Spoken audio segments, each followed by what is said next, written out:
Grace and peace, family. Grace and peace. Assalamu alaikum. Shalom. Ma'at hotep. Namaste. Free the land, beloved. Come on in, come on in, come on in. My name is Vicki Dillard, and I'm a very proud contributor right here on FlyNubianQueenTV.com, the network for melanated women just like you. Shout out to our brothers also that's in the digital building and people from around the world that are here. I am pleased to be with you today. A little bit of housekeeping before we get started. We're getting ready to discuss Nick Cannon's response. Nick Cannon has officially released the entire interview of him sitting down with anti-Black haters. We're not going to even discuss matters of religion.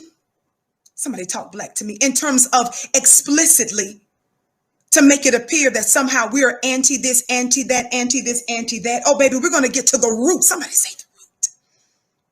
We're going to discuss and we're going to listen to today Nick Cannon's response, a part of his interview that he's finally released concerning him and this fellow who is a detractor of Minister Farrakhan and Black folk in general. I'm going to explain to you exactly why I say that. A little bit of housekeeping as you come in. Please come in giving us the thumbs up, thumbs up. Be sure to like, be sure to share. We want you to know that we have a store at shopfnq.com. Somebody put it in the chat. That's shopfnq.com, where you can receive all types of apparel from our very Black store. We're pleased to serve you, and we thank you for supporting Black business. Also, if you want to learn how to build a Black business, if you want to learn how to build your Black hustle, go to flynubianbusiness.com. Thank you, Holy Trinity.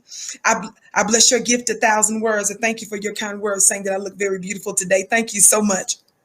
That's flynubianbusiness.com. Flynubianbusiness.com. If you want to learn how to invest and learning things related to your money, go to flynubianmoney.com. Don't ever say that we don't give you specific and actionable solutions and information on this show. Are you all ready to get into it right now? Are you ready to get into it? Make sure that you like, make sure that you share. Let everybody that you can know that the Vicki Show is on. And baby, we getting ready to set the world ablaze. God, today. And I'm telling you, I just can't wait. Can I get some globes in the chat? Shout out to my Instagram family. Instagram, come on over to FlyNubianQueenTV.com. I'm going to definitely need to use this device. By the way, I'm drinking out of my mug that we got at FlyNubian, at shopfnq.com, shopfnq.com. Instagram, get ready to come on over to FlyNubianQueenTV.com. By the way, family, you can follow me on Instagram at Vicki X Dillard. Follow me on Instagram at Vicki X Dillard. Shout out to every one of you that have been following so far. I just hit 20,000 followers, and I am screaming and so grateful that you joined us there. Why do we put the globes in the chat? We put the globes in the chat as a reminder of whose planet is this. Who are the original people of this planet?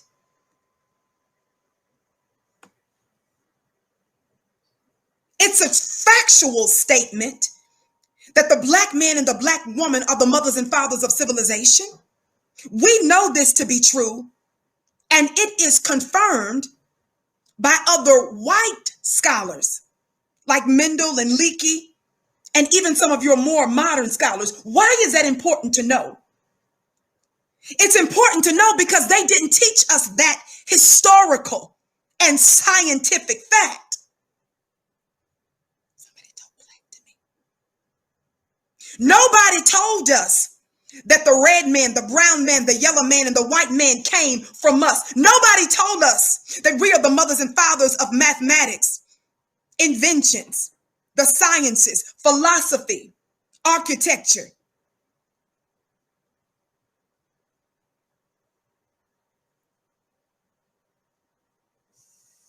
I remind you that this is our planet, Black family. I remind you that the holy uprisings that's been experienced in the street is being experienced in one way or another everywhere. This war of words, whose report will you believe? Y'all talk black to me today. Who, when they speak, is the authority? That matters. It is not about disrespecting anybody else, because we, being the owners of planet Earth, have been pleased to allow others to peacefully dwell as inhabitants on our planet. We have been very open and obliging to everyone. But there has been a mischief maker for some time now who has determined to destroy us.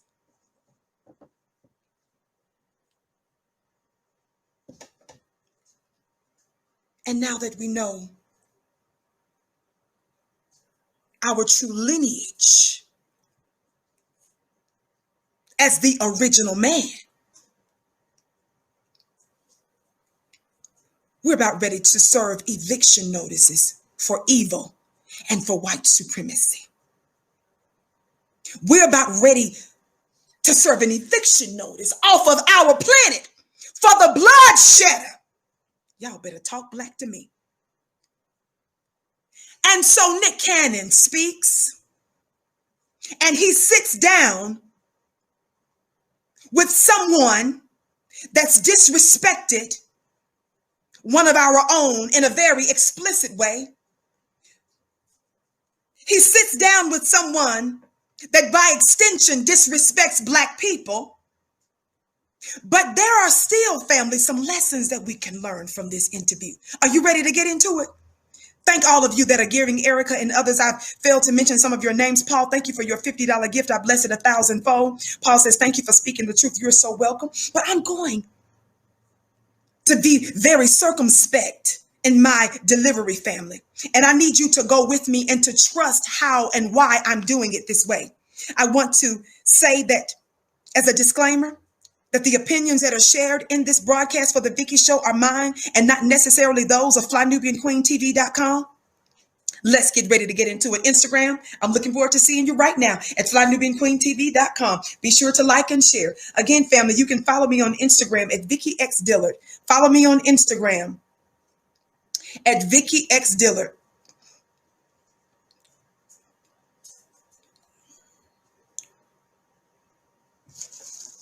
Follow me on Instagram at Vicki X Dillard. Are you ready? Let me just finish inviting the rest of the folks on my other social media platform to come on in.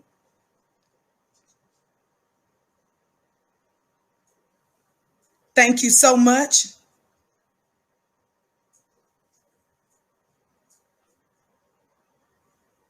Thank you so much. And on the count of 3, for those of you that haven't, please hit that thumbs up button. Are you ready? Are you ready? 1, 2, 3, thumbs up. Thumbs up, thumbs up, thumbs up, thumbs up. Thumbs up, thumbs up, thumbs up, thumbs up.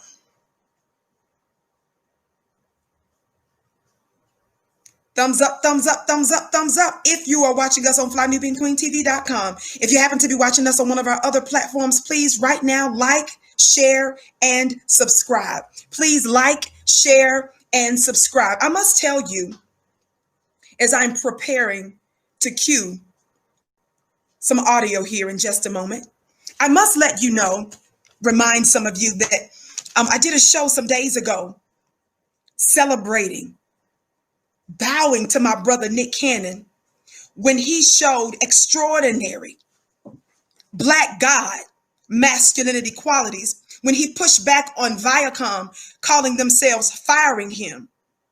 And so they were demanding an apology because of statements that they said that Nick made against a Jewish community, which we know Nick his heart was not to disrespect anybody. Nick apologized subsequently, initially, but then he also turned around and demanded the ownership rights to the billion-dollar business that he built called Wild and Out. Billion-dollar business. He demanded ownership rights of his own creation, and he also demanded from them an apology. Since then, the fallout has continued. Nick, for those of you that don't know, received this backlash primarily because of his connection to other conscious Black men, specifically Minister Farrakhan. Y'all talk Black to me. Nick Cannon is not the only one that has been attacked recently. We also know that P. Diddy, Nick, Ice Cube, Charlemagne the God, just this past few days, y'all better talk Black to me, have been directly attacked and has been commanded to apologize for nothing. Thank you, godly chick. So I did a show when Nick showed leadership, when Nick pushed back and said, you know what? I want ownership of my billion-dollar business. And I want you to apologize for disrespecting me. That's right. The latest victim of this propaganda group has been Professor Griff. Somebody say shout out to Professor Griff. Professor Griff has been paying a price to educate Black people, and he has been rejected from mainstream society. But shout out to the work that he's been doing too. So they've been attacking Professor Griff, lying on each and every one of these men that I just mentioned. This has just been the last week, family. Don't tell me there's not an attack. So while we can recognize that there is warfare in the streets, what I want you to recognize, Black family, is that there are different types of warriors. And I've told you that the battlefield that Black folk are having to contend with, they've unleashed a diabolical salvo against us. That means that they are hitting us all at the same time at different directions. You've got to understand that there is first and foremost a war of words. I'm getting ready to let you listen to it, but give me a minute to set this up. Watch this. So I did a show shouting out my brother Nick Cannon, right? And some people, with actually the same day, I think that some hours later after the show aired, is when I learned that Nick gave an apology, another apology. Some would say groveling, asking to meet with everybody in their community, saying how wrong he was and how he hurt them. Some felt that it was disrespectful that he didn't call him Professor Griff. Instead, he used Professor Griff's old government name that he doesn't even go by anymore. On and on and on, right? This is not a show to beat up on Nick. I want us to extract lessons from what I'm going to discuss today. So some people came to me and they said, well, see, Vicki, you should have never ran out there and defended Nick. You should have never did a show celebrating Nick for him to only turn around and apologize and to backtrack. Let me tell you something. Every show I do, every single show I do is first and foremost about a principle. If I'm getting something factually wrong, I'll deal with it. But principally, I am elevating and celebrating and encouraging him standing up to white supremacist companies and systems and people and network by demanding ownership of what was already his.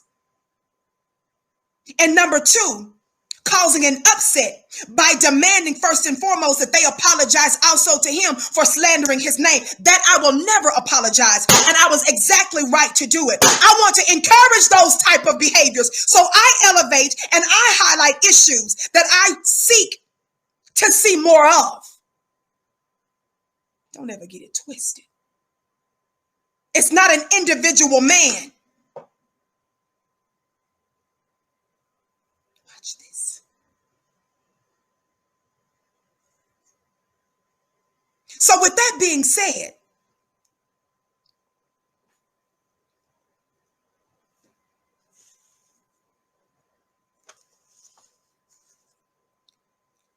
say this as I get ready to cue this video. Copyright disclaimer under Section 107 of the Copyright Act of 1976. Allowance is made for fair use for purposes such as criticism, comment, news, teaching, scholarship, and research. Fair use is use permitted by copyright statute that might otherwise be infringing. Yes. Nonprofit educational or personal use tips to balance in favor of fair use. You will often see me refer to Holy Writ. That means the ancient text. That's not limited to, but it's primarily that you hear me reference on my show, Bible, Quran, and other African Black spiritual writings. This is the didactic nature,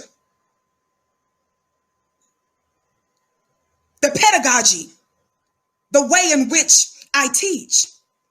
I often repeat certain things because I know that we're creatures of habit. I understand that in order for me to download a new programming of your godness, y'all play too much, because you are a God, one with force and power. I understand that the only way you're going to get that is if I repeat it and if I incorporate it and if I constantly remind you of it. You all don't understand sometimes this. Let me give you a little bit of my metaphysical class that you need to join, called clubvicki.com. Go to clubvicki.com. I start tomorrow evening on the Wednesdays answering your questions in my exclusive mastermind class. The kind of stuff that I teach there is when you frequent something, when you do something often enough, you set a frequency. Y'all play too much. I know and understand the power of this revelation that attorney Dr. Ava just recently mentioned, that first of all, if transformation is to take place, that's the only thing that Vicki is instigating, Black divine transformation. There first has to be revelation. Y'all talk Black to me. You have to be introduced to a new type of thinking. So as a thought leader, my goal is to do precisely that. You're not on my show for me to give you information and divine intelligence in the manner in which Rachel Maddow and Sean Hannity and Laura Ingraham does it. Y'all better talk Black to me. We are more than what meets the eye, beloved. So my goal is to speak to you in multiple dimensions, all at the same time.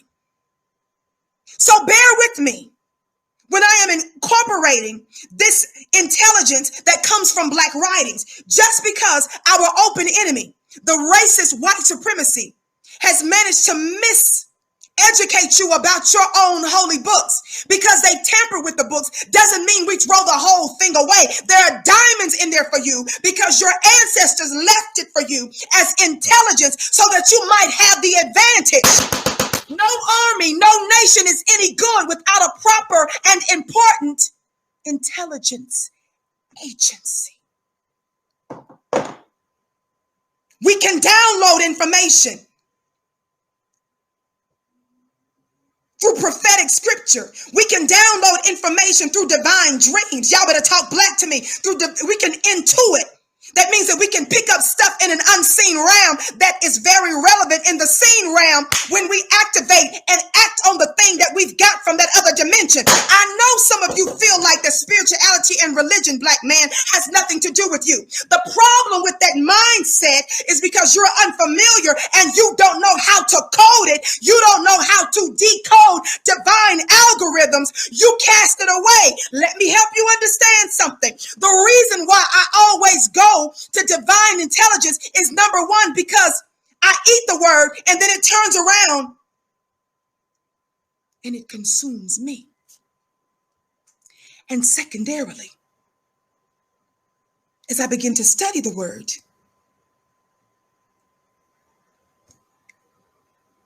it comes true. Did you hear what I said? When I study the word, and my eyes are open to see what's even beyond what's written, its predictive nature, it's actually coming true. The problem with rejecting scripture that we, our scientists, have actually scripted years in advance is that the scripture, the Holy Writ, is actually what's shaping your here and now.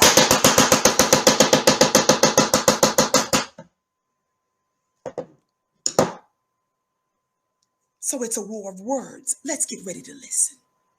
Keeping those things in mind. Keeping those things in mind. Listen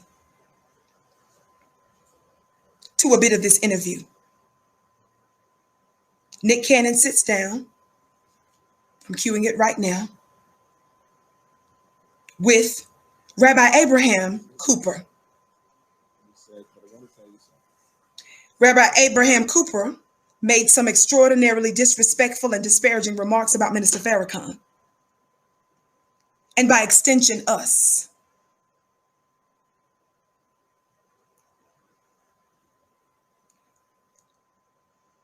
We will not excuse that. But I want to highlight some of what was said that I think is important for us to recognize during this interview. As I play this, and I'm going to give analysis as we go, so I'm going to be stopping, going in and out. As we do that, family, I want you to make sure that you come in giving us a thumbs up, thumbs up. Be sure to share, be sure to like. Would you do that for us? Thumbs up, thumbs up, thumbs up, thumbs up. Thumbs up, thumbs up, thumbs up, thumbs up.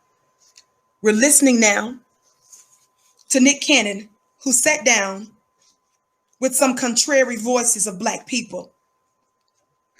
And it was interesting. On the count of 3, for those of you that haven't, please hit the thumbs up button. Thumbs up, thumbs up, thumbs up, thumbs up. Be sure to like and share if you're watching us on one of our other platforms. Thank you so much. This is Nick's show called Cannon's Class, where he's getting ready to interview with this Rabbi Abraham Cooper. Of Cannon's Class. By the way, Mr. Rabbi Abraham Cooper is with what's known as the Simon Wiesenthal Center. He's with the Simon Wiesenthal Center. And I'm going to get into a bit of that too in just a moment. We're going to keep everything respectful. Again, the opinions that shared here are not necessarily those of Fly Nubian Queen, but my own. But you all know we're going to be classy with it, beloved. Black folks are the most loving people on the planet. We're the most loving and respectful people on the planet. But you about to get this word. Let's listen. My pleasure. And getting across from here we go. Someone who's dedicated his life to not only loving, healing, and teaching, but also, you know, in the times that we are currently in, bringing people closer together from all walks of life.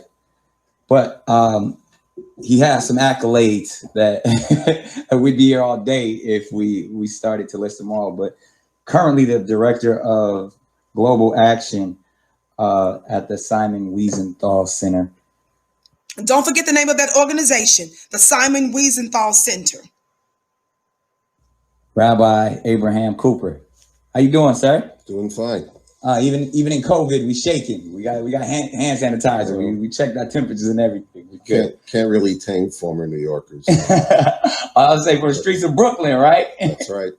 Oh man, like I said, there's so many places where we can begin, but I'm gonna be honest. The first place I was introduced to your name was when I was scrolling through Twitter about. Listen very carefully, family. Myself, which I've kind of been, you know, on that forum a lot lately. And I saw something saying anyone seeking a PhD in Jew hatred should watch this interview. And that's how that rabbi libelously and slanderously described Nick Cannon's interview with our brother, Professor Griff.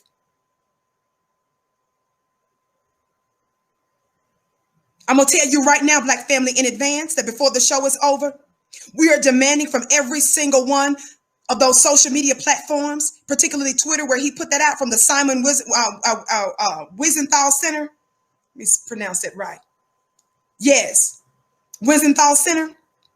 We're demanding an apology, and we're also demanding a retraction, because there's not going to be, here's the word, no anti-Black racism. Somebody talk Black to me. Keep listening. Keep listening. Thumbs up, keep liking and sharing. You're referring to the interview that I had with Professor Griff. And I feel like that may have been even one of the first things that I saw on Twitter that started this snowball effect and eventually became an avalanche of accusations of anti-Semitism towards me, which I had, I've been called many things. I've been canceled several times for being outspoken, sometimes even for my educational platform. But that one was a new one for me specifically, because I in no means ever had, I don't have a hatred towards any group of people, but specifically Jewish people, because I feel there is such a connection in kindred spirit to the Jewish community from, and I'm like, this is definitely not the moment for me to be like, hey, my great grandfather is Jewish, or, my best friend. I'm not in that moment, but really as someone who's studying theology and, on a mission to receive a PhD in divinity, I connected with the Hebrew community, it's so deep. I mean, all the way down to, my studies and, from Eastern philosophies, Middle Eastern philosophies. People wonder why I wrap my head in, Hebrew a lot of times was the introduction to me, coming from a very traditional Christian background, son of a... So get ready to listen, family. I want you to listen very closely. I'm going to skip ahead here, and I want you to listen to some of the response. So you have a little bit of the context of how this started. Now you're going to listen to a little bit more of People, it. but the Talmud says the way it works. So it is a must that you forgive me, but about myself, that's a grit. Hold on. Eastern, more than saying that's what I came from, memorizing Bible verses, all those things. And the thing that spoke to me initially on my journey was Hebrew. And then, here we are today where it's become the conversation of the world today. I don't think there's anyone who's not aware of, the conflict and ultimately the pain that I caused. And I said it a few times. I've offered up, and I know it's actually Hebrew scripture, to ask for forgiveness once, twice, 3 times, right. And then they have to forgive you. That's correct. So the Talmud, the Talmud, you have to forgive me. Often gets Rabbi. a bad rap from certain people, but the Talmud says the way it works. So it is a must that you forgive me, but in all sincerity, because I actually don't like apologies, because I feel like apologies are empty. Because in that sense, you can say sorry as many times, but if you don't learn, if you're not corrected, and then you move forward, there's no growth, there's no healing. So that's why, and we'll get into this right now, and forgive me for my long-windedness, but that's why I felt like I'd rather sit down with someone of your stature to really correct me. So I believe more than saying I'm sorry, which I am, I'm sorry for causing pain, hurt to people, but I need to learn how not to do that anymore. Right. Okay, in the first place, Nick, the first issue, Black family, that I have with this entire setup is, number one, that Nick is sitting down. This Black God is sitting down with this fella here, Mr. Cooper. Nick allowed this man who works at the Simon Wiesenthal Center access to his very large platform. Nick Cannon is a global figure of success. Nick allowed this relatively nobody access to him after Nick saw that he disparaged him on Twitter. So after this man disrespected and slandered Nick, Nick said, okay, come on up and let's talk about this. That's the first thing, family, that we've got to change in our thinking. Understanding how sacred you are, Black family. And when you allow easy access by our open enemy to you, you are not recognizing how powerful you are. And the force field, this invisible world that has very real matter and power, when you move, that power and that other world moves with you. Not everybody deserves access to that. But that's not the first place we've seen an opposer show up in a council amongst the gods. Y'all talk black to me. Black family, do you know how powerful you are? Pay attention. I want you to see these other principles. See, we're not here to disrespect anybody, but I'm going to lift some other principles today that I want us to focus on. Thumbs up, thumbs up. Keep liking and sharing. So Nick apologizes because this fella gets upset. Nick apologizes because this Mr. Cooper and other white supremacists are mad. Let me help you understand something. When you are a liar,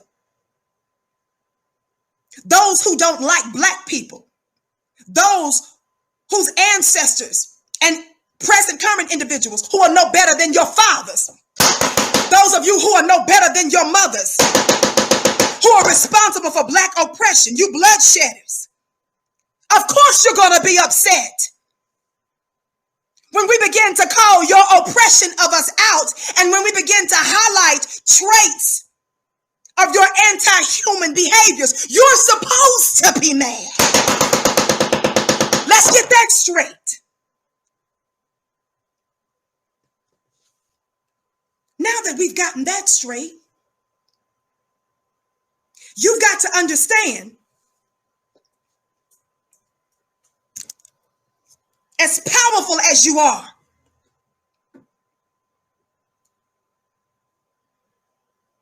you are gods in the earth. Y'all listen to me.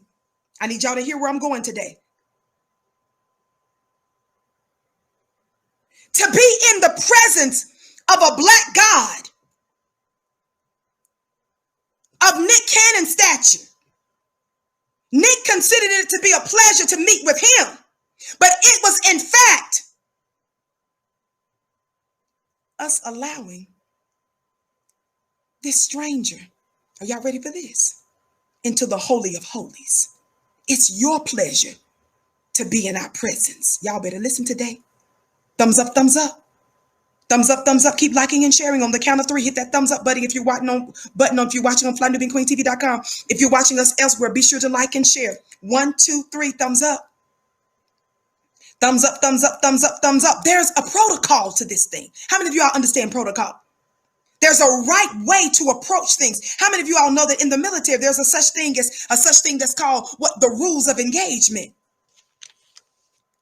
The rules of engagement, they say, is a directive by a military authority specifying the circumstances and limitations under which forces will engage in combat with the enemy. God, today, I'm highlighting a concept. Somebody say rules of engagement. Put in the chat ROE. ROE. There's a protocol. There's rules of engagement. There's a right order to even engage in warfare. Y'all better talk black to me.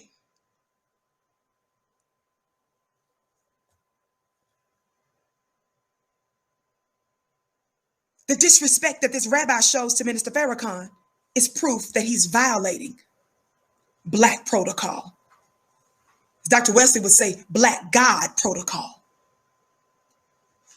So I want you guys to get very clear about who you are, your beautiful, godly nature, your preciousness, and that not everybody gets to just walk up on you like that.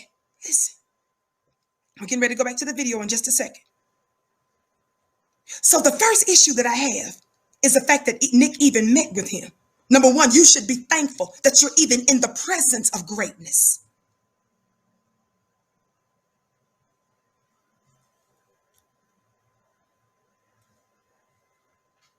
But then I was reminded of another story about Job. Y'all play too much. Are y'all familiar with it? I said I was reminded about how things went down with Job. I'm getting ready to get back to it. Job, in the book of Job, chapter 1, how many of y'all have heard the story of Job? You don't even have to be religious to know about Job. When Job suffered all kinds of stuff, and in the end, God gave him double for his trouble.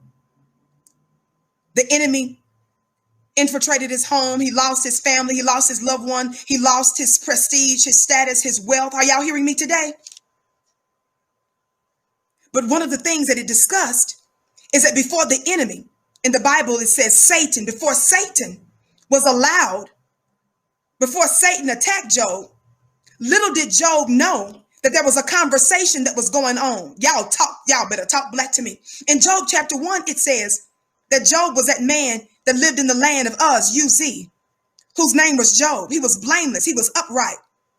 He feared God and he shunned evil. And it goes on to talk about how wealthy he was, all of his beautiful daughters and sons. And it talked about the thousands of sheep and camel and yoke of oxen and female donkeys and his large servants and all of these different things, right? He was a wealthy man of influence, a man of power.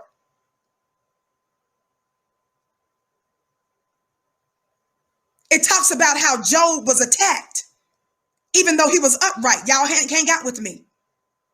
But it says in Job chapter 1, verse 6, and this is what some of you all don't understand. Watch this. It says, one day the sons of God came to present themselves before the Lord. I'm reading from Bible. I'm reading from Hebrew scripture. One day the sons of God came to present themselves before the Lord. Who was there? The sons of God presented themselves before the God, and Satan also came with them. Y'all talk black to me. Shout out to you, James. Shout out to you, HP, for your $50 gift. I bless it 1,000-fold. You said ROE, Black God Protocol. Listen, keep liking and sharing. So in this council, it's written in Job chapter 1 that when the sons of God met with the supreme God, Satan was allowed to come in there also. Y'all play too much. So that's the only thing that made me calm down. When I saw this arrogant man sitting there with one of our own. The question was asked in verse 7 by God, where have you come from? Said the Lord to Satan. I'm reading from the Hebrew scripture. Satan says, from roaming through the earth and walking back and forth in it. Y'all listen to me. The Lord said to Satan, verse 8, have you considered my servant Job? For there is no one on earth like him, a man who is blameless and upright, who fears God and shuns evil. So where did the devil get the suggestion to attack Job in the first place? God suggested Job, and he allowed Satan, the opponent, the opposer, the prosecutor, the persecutor, to enter into the court of the gods.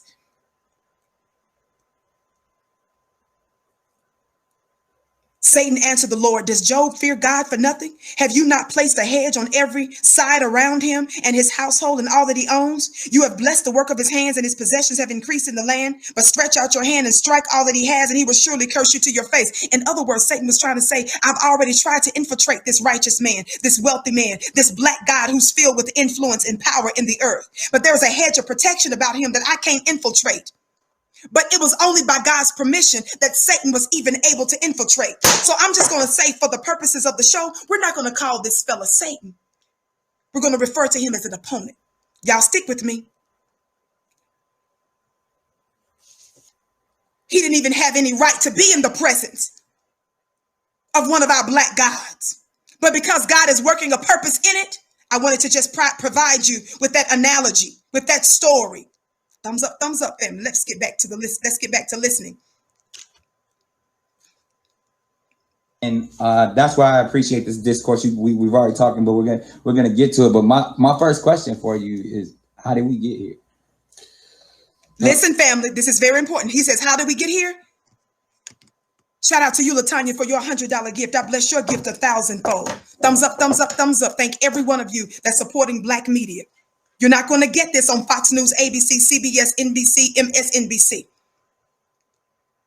We got here because the Simon Wiesenthal Center, one of its main focuses, not exclusive, but main, is dealing with anti-Semitism, which unfortunately, even before the pandemic and everything else that's happened since, we were having major violent attacks against New York Jews on the streets of New York and New Jersey, you know, in the last couple of months. So we took the name, or we got the name of a living legend when he was still alive. His name is Simon Wiesenthal, the great Nazi hunter, man who resurrected justice. That you actually knew personally. I had the honor to know for almost 3 decades. And, you know, someone who came. Now listen to who he talks about. This man works for the Simon Wiesenthal Center, right?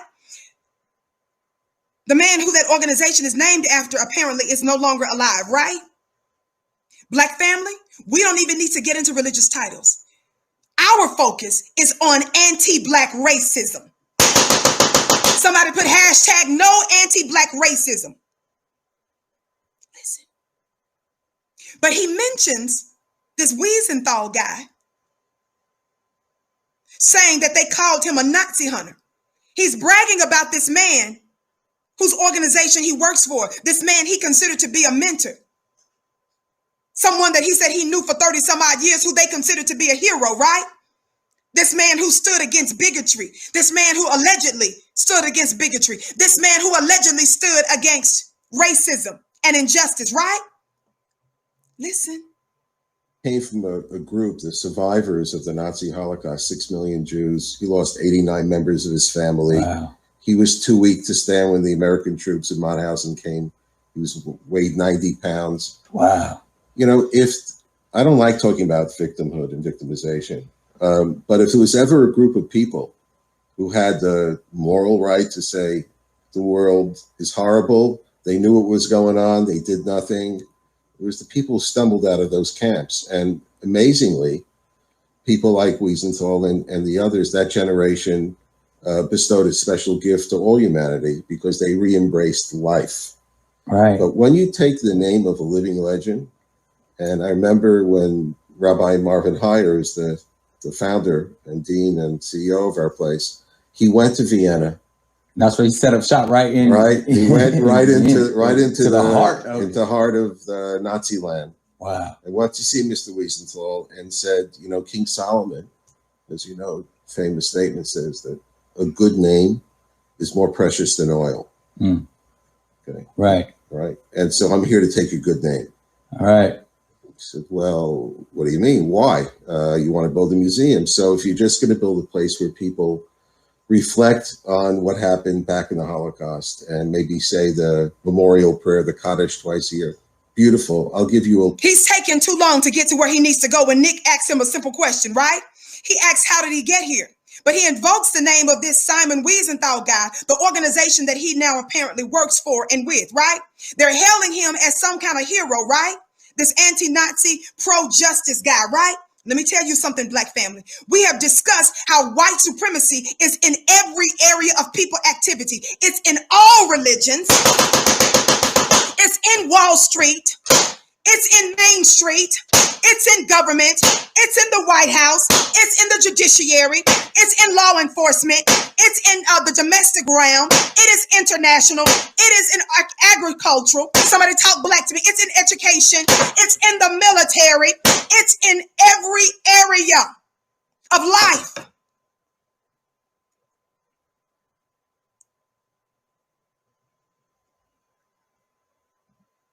I'm going to skip ahead.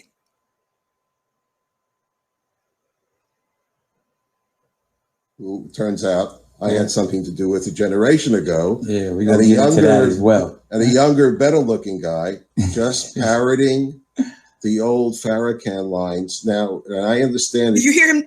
He's starting to disrespect the minister. Exactly. That for many people in the Black community, when they hear Farrakhan, they think a Million Man March. They think about Black empowerment, leadership. They think about leadership. They think about one of the greatest orators in America, which is true.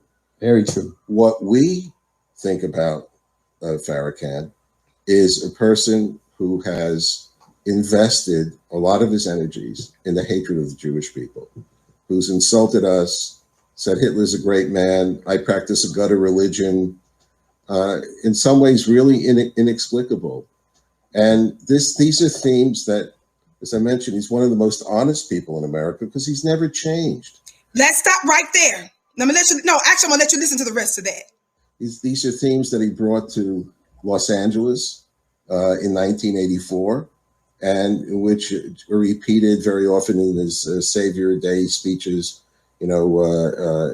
across the country. And now with social media platforms reaching more and more of the younger generations. And speaking of the young generation, as someone... Now, number one, Nick is moving on as if he just didn't hear this man disrespect Minister Farrakhan. He lied on Minister Farrakhan. He slandered Minister Farrakhan. I want you guys to send this link out to everybody that you can think of. You all do your homework to also study who some of these folks are that have unjustly labeled him as those things. But let me explain something to you. Everything he just said is a lie. The clips that they've taken of the minister, they were taken completely and totally out of context. And some are just explicit and outright lies altogether. I've done shows. There's plenty of information debunking those lies. So we are demanding a retraction from the Simon Wiesenthal Center. We are demanding a retraction where they are allowing on social media these anti-Black sentiments to pervade throughout social media. So we're demanding of Twitter. We're demanding of YouTube. We're demanding of all of these platforms, Facebook, Instagram, and otherwise, to demand that these anti-Black statements are addressed.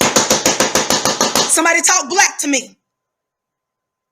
Now you also hear this Mr. Cooper say that to Black folks, Farrakhan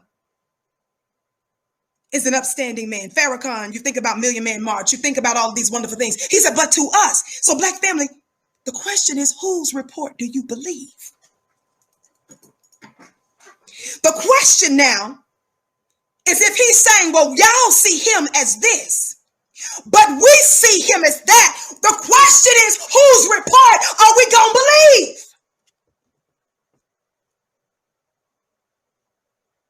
Shout out to you, Ham, for your gift. I love you, Vicki. I love you back, beloved. Thumbs up, thumbs up, thumbs up. Are you going to believe a report of someone who's exhibiting anti-Black behaviors, who's spreading lies and propaganda? Are you going to believe what Black folk got to say about our own? Are you going to believe the report of a man who represents a people, not because of this, that, and the third, but represents a people that's responsible for the rape and the murder and the theft and the destruction and the trauma of Black folk? Or are you going to believe what we say about stuff? Shout out to you, Javier. Says, thanks for this, Vicki. You're welcome. Thumbs up, thumbs up. Thank you for the sister that just gave the $25 and the others. I bless your gifts 1,000-fold. Listen, this is not about us hating anybody. Every time you show love for your own people, they automatically want to turn around and tell you that you're the hater. You know that's some tricks, Black family. Keep listening. I'm going to go there in a minute. Thumbs up, thumbs up, thumbs up, family. Who's received, several lessons. Whether it's through social media, whether it was my own reading, my own understanding, and that you would maybe listen. So man, watch this. If it's not put clearly, which even though I know how you could have taken many of the things that I said as hate and propaganda, but if that was never my heart and intention, but you touched on a bunch of things that you just recently said, and even speaking of the minister. And it reminded me of one of the great quotes of if the surviving lions don't tell their story, then the hunters will get all the glory. So when you speak of a great man like Mr. Simon Wiesenthal and or in what's perceived in the Black community, a great man like Louis Farrakhan. You personally, you said even before we could sit down, you know, as candidly as possible, before we could sit down, that, you know, I must apologize for the hateful things I said. My intentions were, I was talking about how. So Nick, this opponent is the one that's dictating the rules of engagement. So this man who slandered Nick on social media gets an invitation by someone of Nick Cannon's stature to come on his show. But this guy says, I'll meet with you. I'll do this and the third. But first, you need to apologize. Then he gives Nick a homework assignment of 9 pages and some more stuff. Where'd I do that at? You're the God's black man and black woman. And he's dictating black God protocol. He's determining the terms on which you meet. You apologize? No, devil. Sit down somewhere and let me teach you something. It's your privilege to be in the presence of God's. And when I'm using the word devil, I'm talking about the sense of the scriptures, meaning an opponent. Somebody talk black to me. Thumbs up, thumbs up, thumbs up. Thumbs up, thumbs up, thumbs up. You don't find your funny looking self in our presence. It's your privilege to be in our presence. And you don't come with arrogance like we need to apologize with you, when in fact there could just be a simple disagreement there, that you can come there and you can reason and you can make your point and I can make my point. But how dare you? But guess what? Nick did it. I understand. This is not about beating up on Nick today. I'm going somewhere with this. Thumbs up on the count of 3, family. 1, 2, 3. Thumbs up, thumbs up. Keep liking and sharing. Don't forget, Club Vicki starts tomorrow. My private, exclusive access to me on Wednesday evenings, question and answer. I'll be dropping some metaphysical gems, and I'll be answering mostly your questions at clubvicki.com. Clubvicki.com. Black people were, but it hurt so many people that weren't a part of that community while I was trying to encourage and uplift my own community. And your rebuttal to that, and this was just kind of over, you know, messaging each other, was, let me send you something. And you sent me 9 pages, I believe it was, of, you know, some pretty harsh and hateful terminology. I didn't hear anything. I mean, these were words that I was reading. And I was like, I could never condone any of that. It was hateful, you know, demagoguery, all of those types of things. He's talking about this man sent him 9 pages of words that they're saying Minister Farrakhan said. And Nick said that he told the guy he couldn't condone any of that. How many of you all know that the false prophets are your media agents that take words that you say, they take them out of context? That's what propaganda is. Propaganda is to selectively use words to shape your mind, to get you to think a certain way, to misguide and to misdirect you.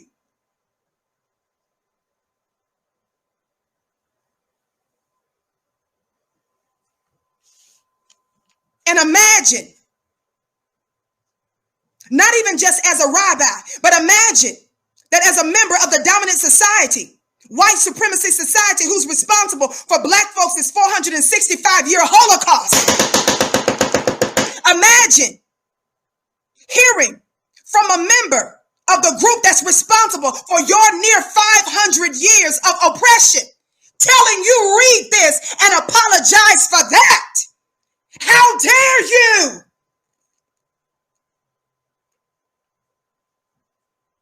That's a breach of black God protocol. Did I extend the scepter for you to come in my presence?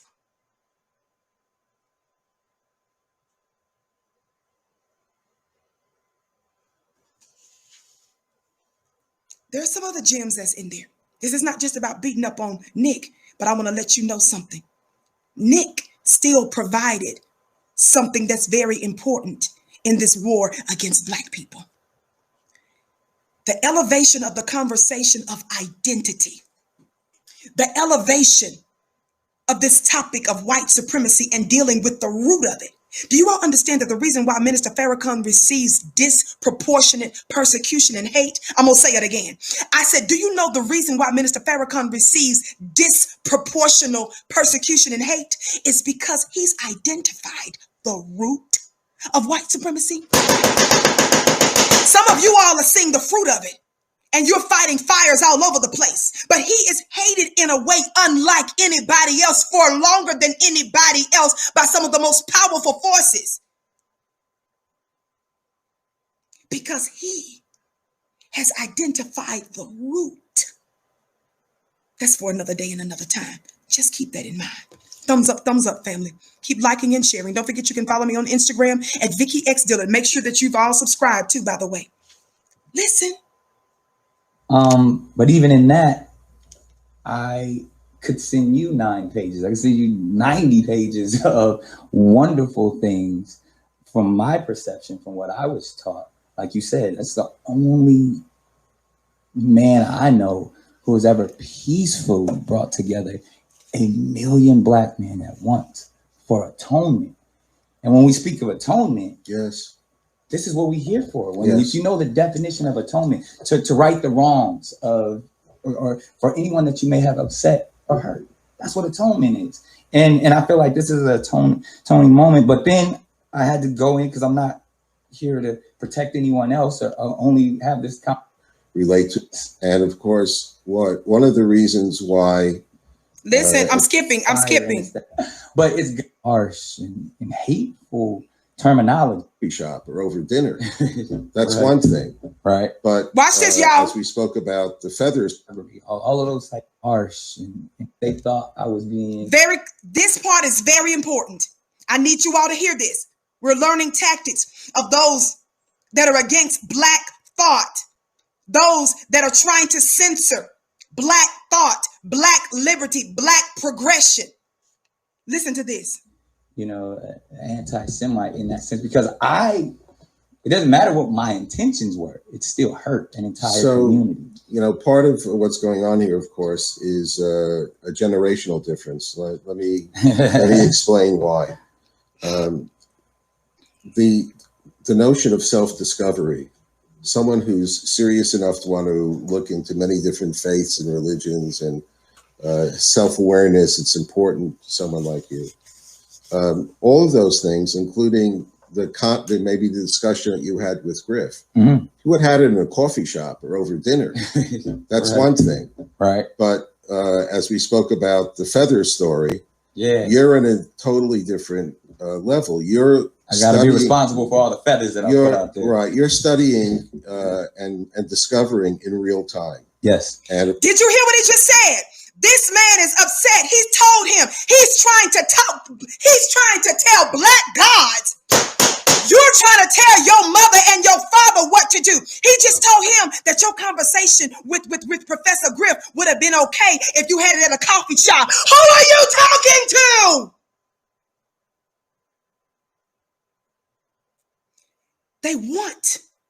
They don't want to spread the big Black brain. They don't want to spread Black thought.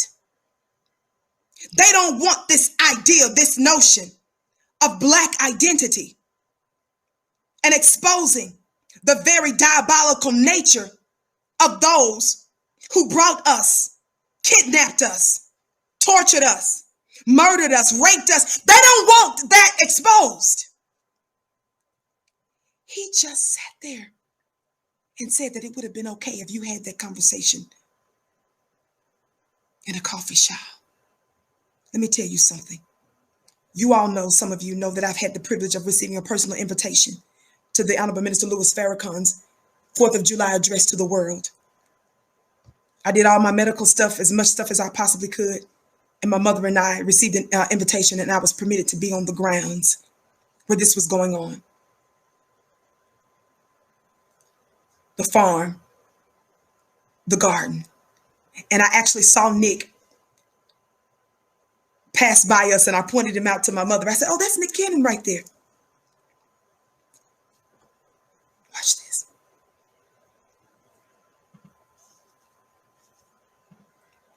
One of the things that I'm going to tell you that's absolutely unacceptable is that this open enemy managed to disrespect Minister Farrakhan, but he should have gotten checked for violating protocol and rules of engagement, because you're not fixing to speak against one of ours. But I want you to listen to something else that he just said here. I'm going to connect the dots here with what I just said in just a moment. Thousands of you in the chat, welcome to the Vicki Show. We're so pleased that you're with us today. Please make sure that you give us a thumbs up, that you like and share, and please pay close attention to some of the links that are in the chat that are very relevant to you and might be important and something that you may want to check out after the show. My name is Vicki Dillard. I'm typically here weekdays, 6:30 p.m. Eastern Time. Keep listening. Of course, one of the reasons why, and it's tragic that so many people reacted to what was said in that program is it's all over social media from other folks with other intentions. And they put it together the way that they want to put it together. I mean, if you could take 90 minutes, people are going to chop this up. People are going to chop what we're talking about right now. Can we charge them for it? Yeah, I know, right? We get some kind of publishing or residual.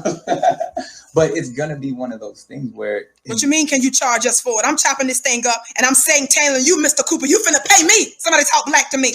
Can you charge us? You can make any, it's just like our books of faith, that you can make it say whatever you want it to say. Right. So when we talk about intention, and I remember also when the announcement came about the Million Man March and that the theme would be repentance. Listen. A lot of people in the Jewish community hoped and prayed that would be the beginning of a new chapter with Farrakhan, but it turned out that it absolutely was not. And the part of the deep concerns that we have is because he exudes a kind of image of real leader, courageous, parentheses, doesn't care what the white man says about anything, which is, I can relate to people saying, well, I want to hear more from this guy. Right. But on the overall stage of things, someone, who went to Libya when Gaddafi was running that show, got $5 million, from him, just recently was in Tehran, in Iran, with the Ayatollah's people, who are brutal, who throw gays off of apartment house, a 7th story. So, and that's the thing, I would love to set the table again, because I know we can. Do you see how he's slandering Minister Farrakhan?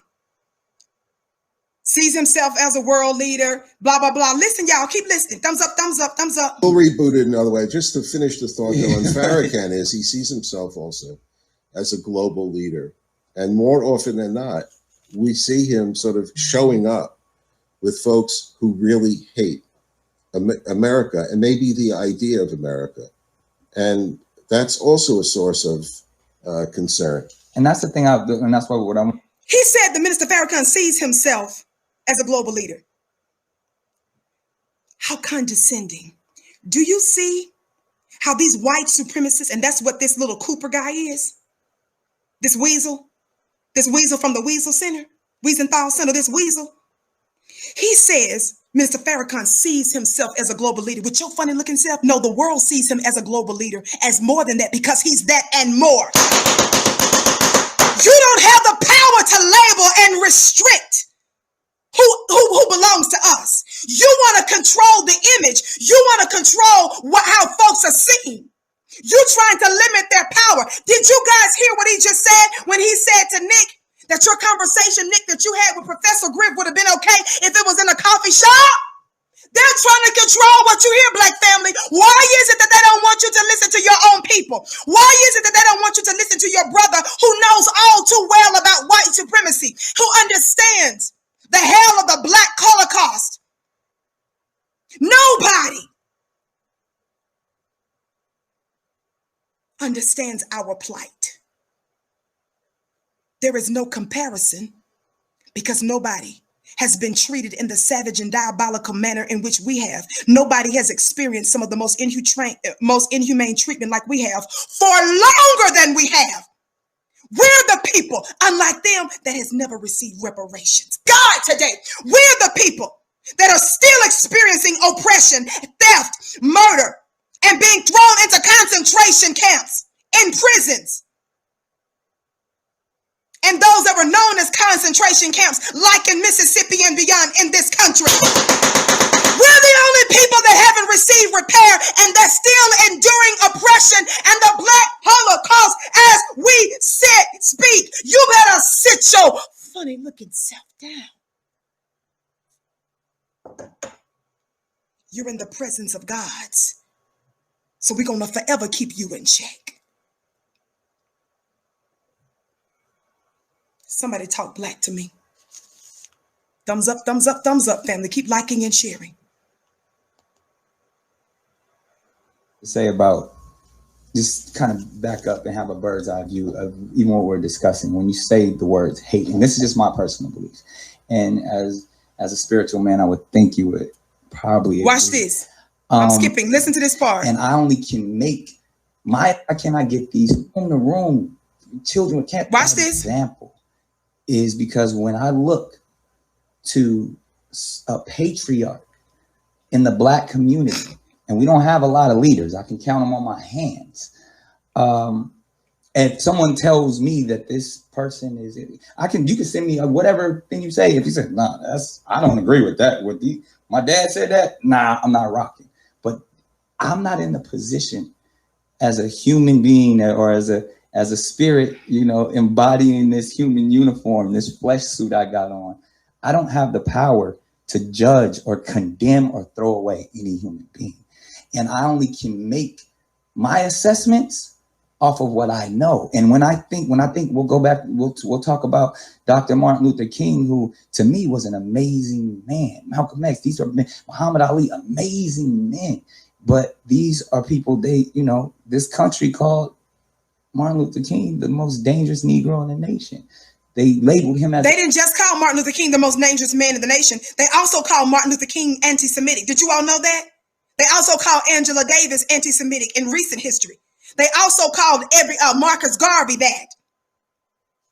The terrorist. And whether he was for nonviolence, Malcolm X at the time was for violence. They were both assassinated. So when someone else tells me, someone that I knew since a child, only to be a leader to my community, that I not only can't listen, I can't even talk about him. I can't stand next to him. I can't take a picture with him. Think about what Nick is saying in front of this man. He's saying, you guys told me I can't talk to him. I can't take a picture with him. Are y'all hearing how Nick is acknowledging the fact of how they're being controlled as a Black man? Who are you to tell us who our leaders are? Y'all better pay attention. This is the work of white supremacy across the board. This is the work of white supremacy that you see on Fox News, NBC, ABC.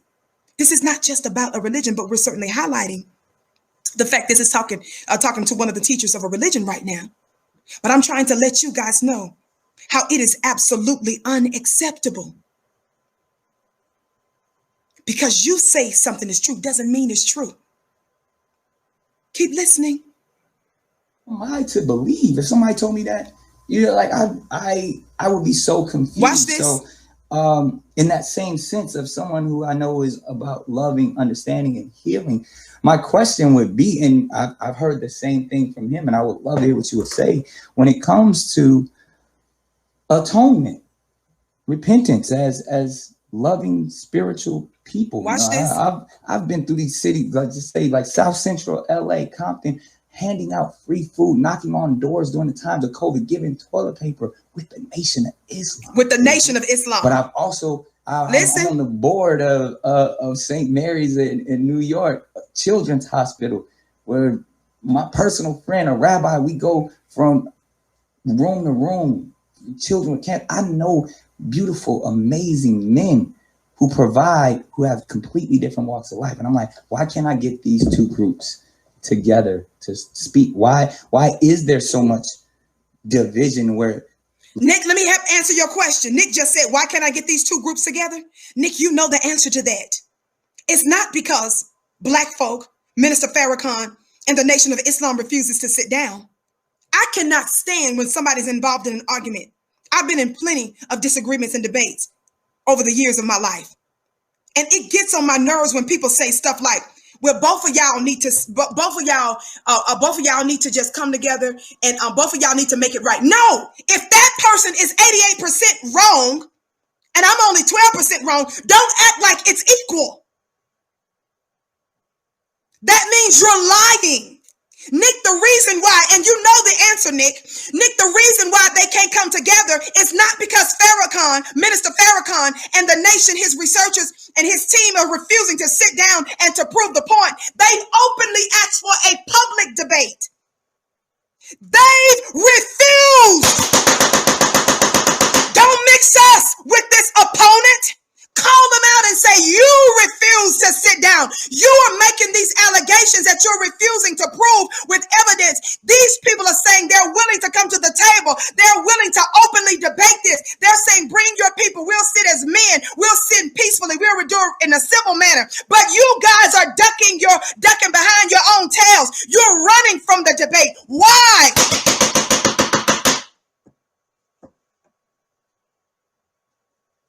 You allow false equivalence of oppression to persist when you don't point out the truth in the troublemaker.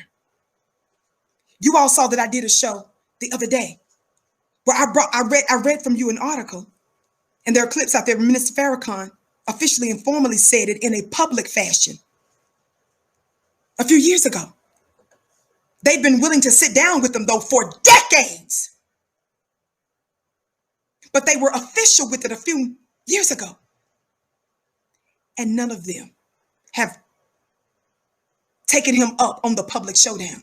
I read to you an excerpt from Alan Dershowitz, this former Harvard law professor who taught law at Harvard for decades. Politicians, known by politicians and presidents and all this kind of stuff. Some of them were his students. Alan Dershowitz, who was right there on the floor to defend Donald Trump during his impeachment, he publicly came out and refused to debate.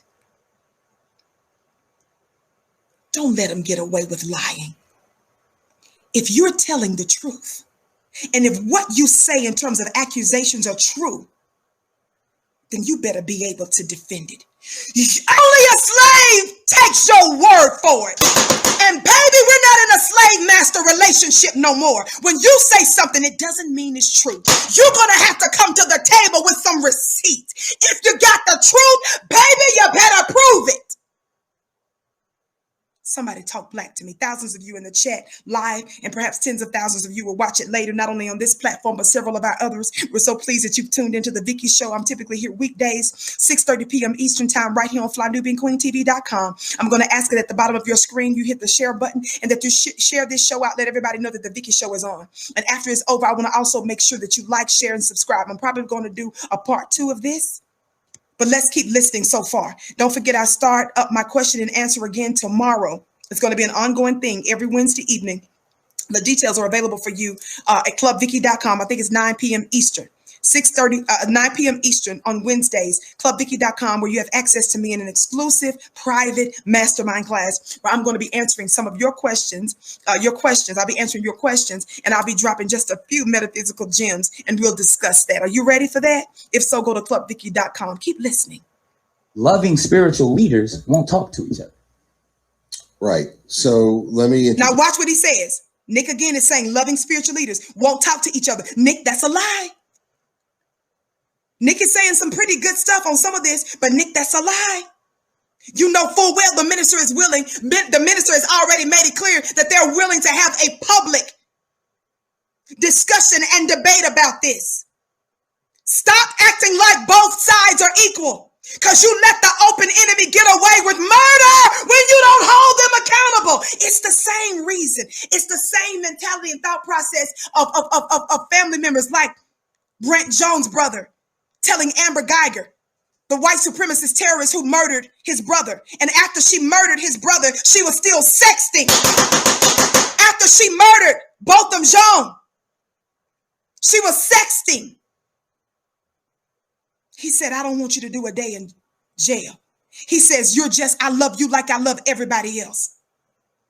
That mindset of excusing and not holding accountable your killers is because of things even like that. Somebody talk black to me. Introduce you a little bit to my worldview and how I was born in 1950. That's 5 years after the end of World War II. Just get to it.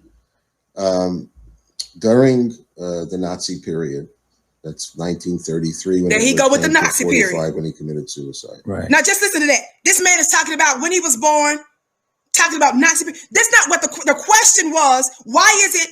He's saying, why can't moral leaders, spiritual leaders sit down and talk to each other? First of all, you know full well that Minister Farrakhan and his whole team have already made it clear about a public debate some time ago. I don't know that they care about that now.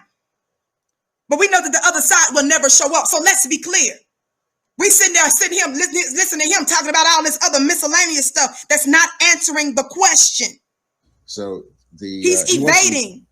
He's being evasive. His game plan about Jews, what he thought. He already wrote about it. Right. When you come to the Museum of Tolerance, you're going to see something he wrote in 1919 and signed. So now notice what he said. When you come to the Museum of Tolerance, in other words, I guess Nick must have agreed to go to their museums to humble himself. Baby, you need to come to the black museums. The lesson you need, the museum that he needs to look at right now. Are y'all ready for this? The museum that you can visit right now, Mr. Cooper, is not just a Harriet Tubman museum. It's not just a Sojourner Truth or an MLK or a Malcolm X.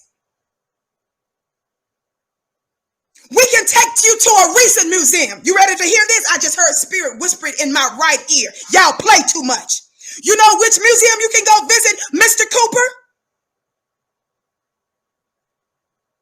The graveside and the morgue of the Ahmaud Arbery's, the Rayshard Brooks, the Breonna Taylors, the George Floyd.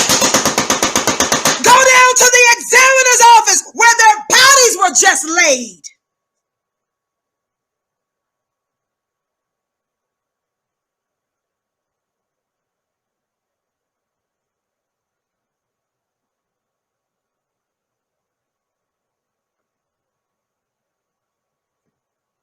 Another museum you can go to. Go to that Wendy's in Georgia where those white supremacists murdered our brother. And after they murdered him, shot him to death. Said, I got him. Kicked his body. And when he was asked how he was doing, said he still had an adrenaline rush. You can go to the street where they gunned down, hunted down Ahmaud Arbery, where his blood was shed in the streets. And after they murdered our brother, because you all are the same. See, we're not going to let you hide behind a label or a title. See, black family, when you guys allow Black Lives Matters to be infiltrated with all of these, everybody is talking about LGBTQ. They're talking about you're anti-trans, you're anti-this. Let me tell you something. When you guys latch on to all of those labels, instead of saying that you're black first, when you latch on religious labels, you allow the white supremacists to get away with murder. The reason they don't like us is because we're able to identify them in whatever crook and cranny they try to tuck themselves in. That's another form of intersectionalism.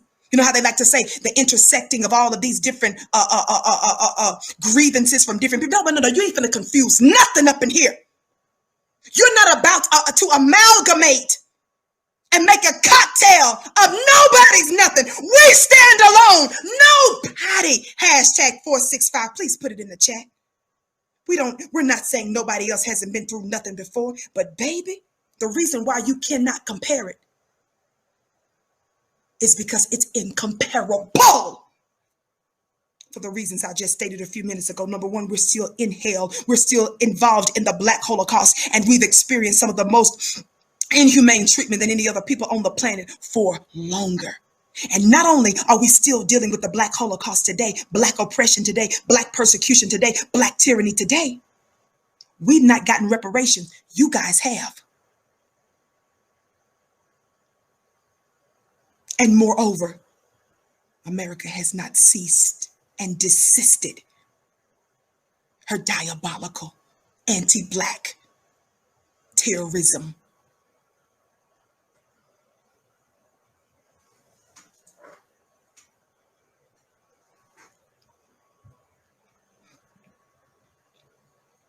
We invite you to go to the modern museums of Wendy's parking lot. You take your funny looking self to Breonna Taylor's townhouse or condo, where 8 bullets was riddled through her body and her killers are still at large. If you are our brothers and sisters for real, you guys get on the front line and you demand of your own people that look like you and say, arrest her killers, all of them, and do it now. Thumbs up, thumbs up, thumbs up. Black family, don't forget to follow me on Instagram at Vicki X Dillard. Go to clubvicky.com to join my mastermind class, and be sure to check out flynubianbusiness.com where you can learn how to build your Black business. Keep listening. He had the hate built in. Just nobody ever thought back then that he would ever have the power to activate his worldview. The thing with us, we don't never have to say back then. We're dealing with right now.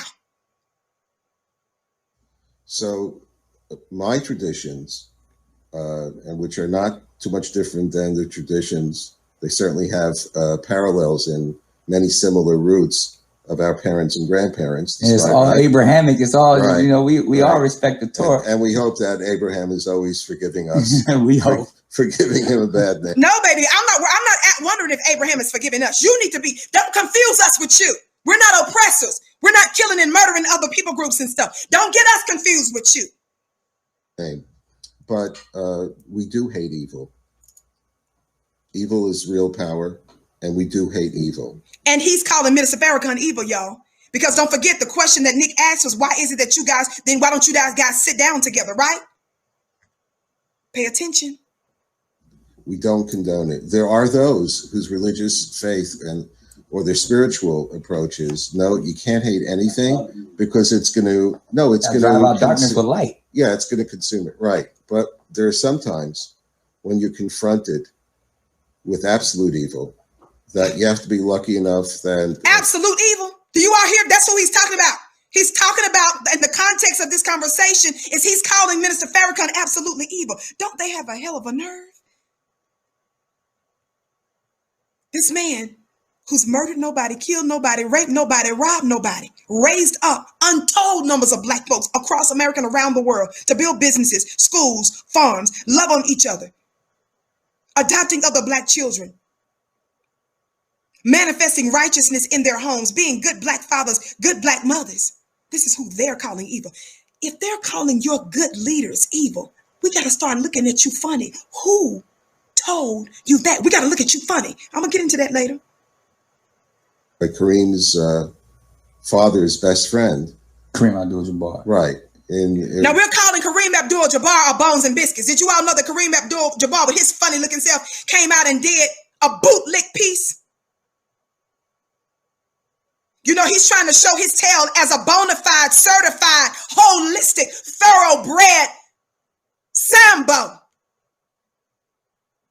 They love to quote the Sambos. That's the reason why I give you Sambos this work. Burst into a Nazi concentration camp in 1945 and saved some people who a few days later would have been dead anyway from starvation. I don't know nothing about that, but I do know about the show where I gave you guys receipts, how Black women officers, they served as officers and nurses. And did you all know that the Black women officers during the war were forced to nurse Nazi soldiers? Do you all know that it was a lot of young Black men that signed up to fight the Nazis because they saw them as enemies to the United States, even though they couldn't pee in the same toilet? Did you guys know that the Black soldiers that helped to fight the Nazis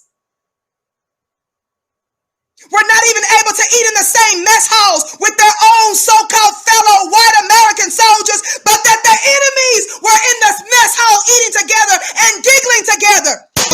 Prisoners of war sat down with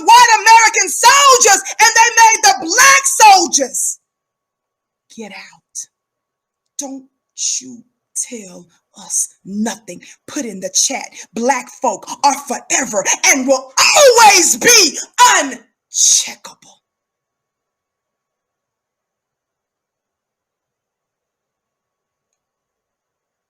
Some of you all missed that dedication show that I did on Memorial Day. Go back and watch it, please. I gave you the receipts and I showed you pictures of black women officers. Did you all know that a large number of black women signed up to serve this country? Only for them to force them to tend to Nazis. That's the humiliation.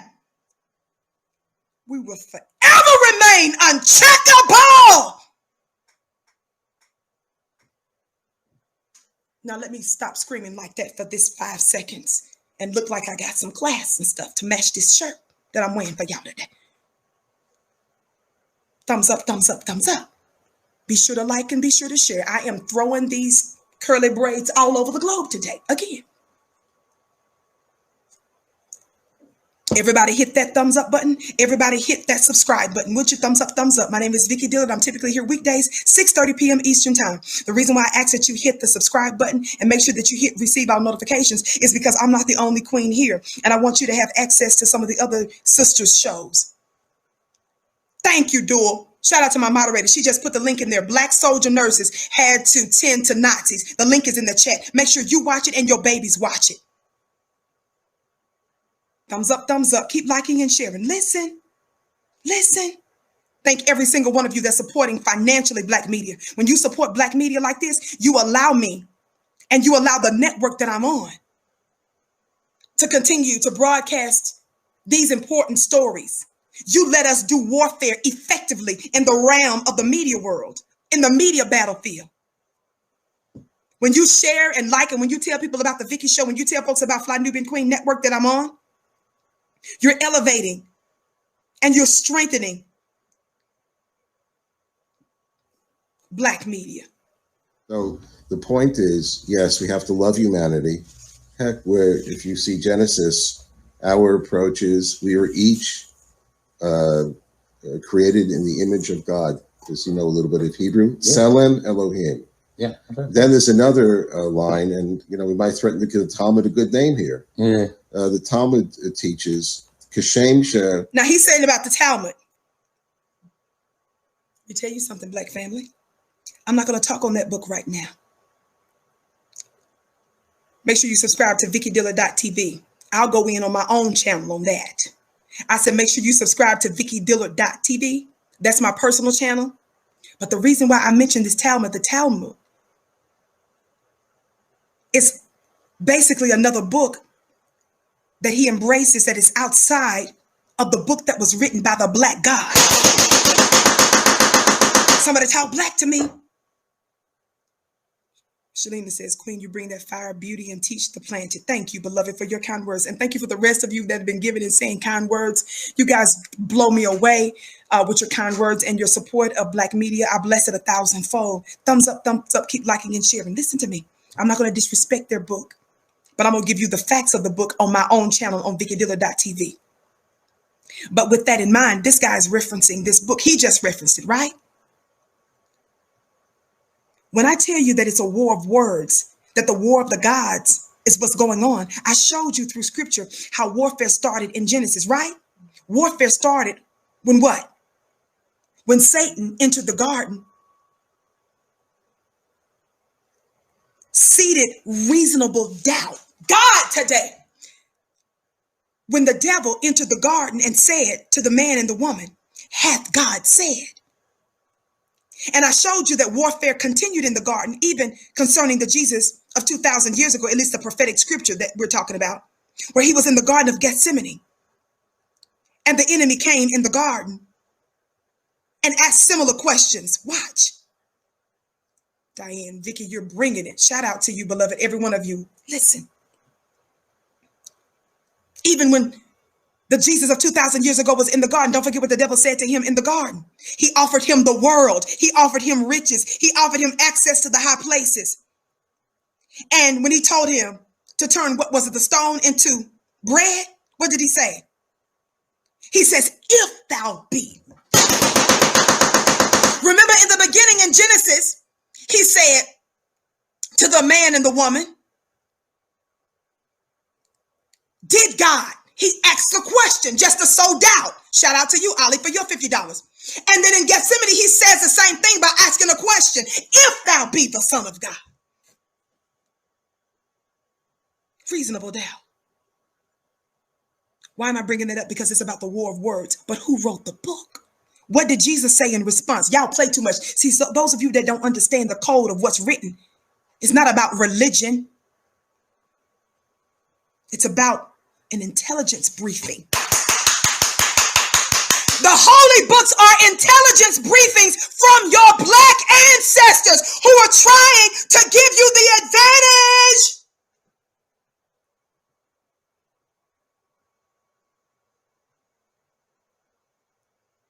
Jesus said in response, it is written.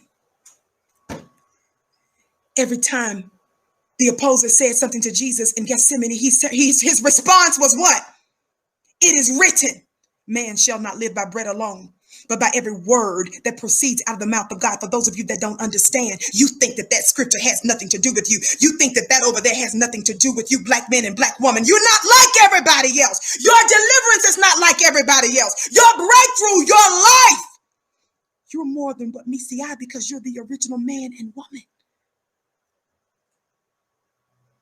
The reason the book has everything to do with you is because your ancestors scripted the scriptures.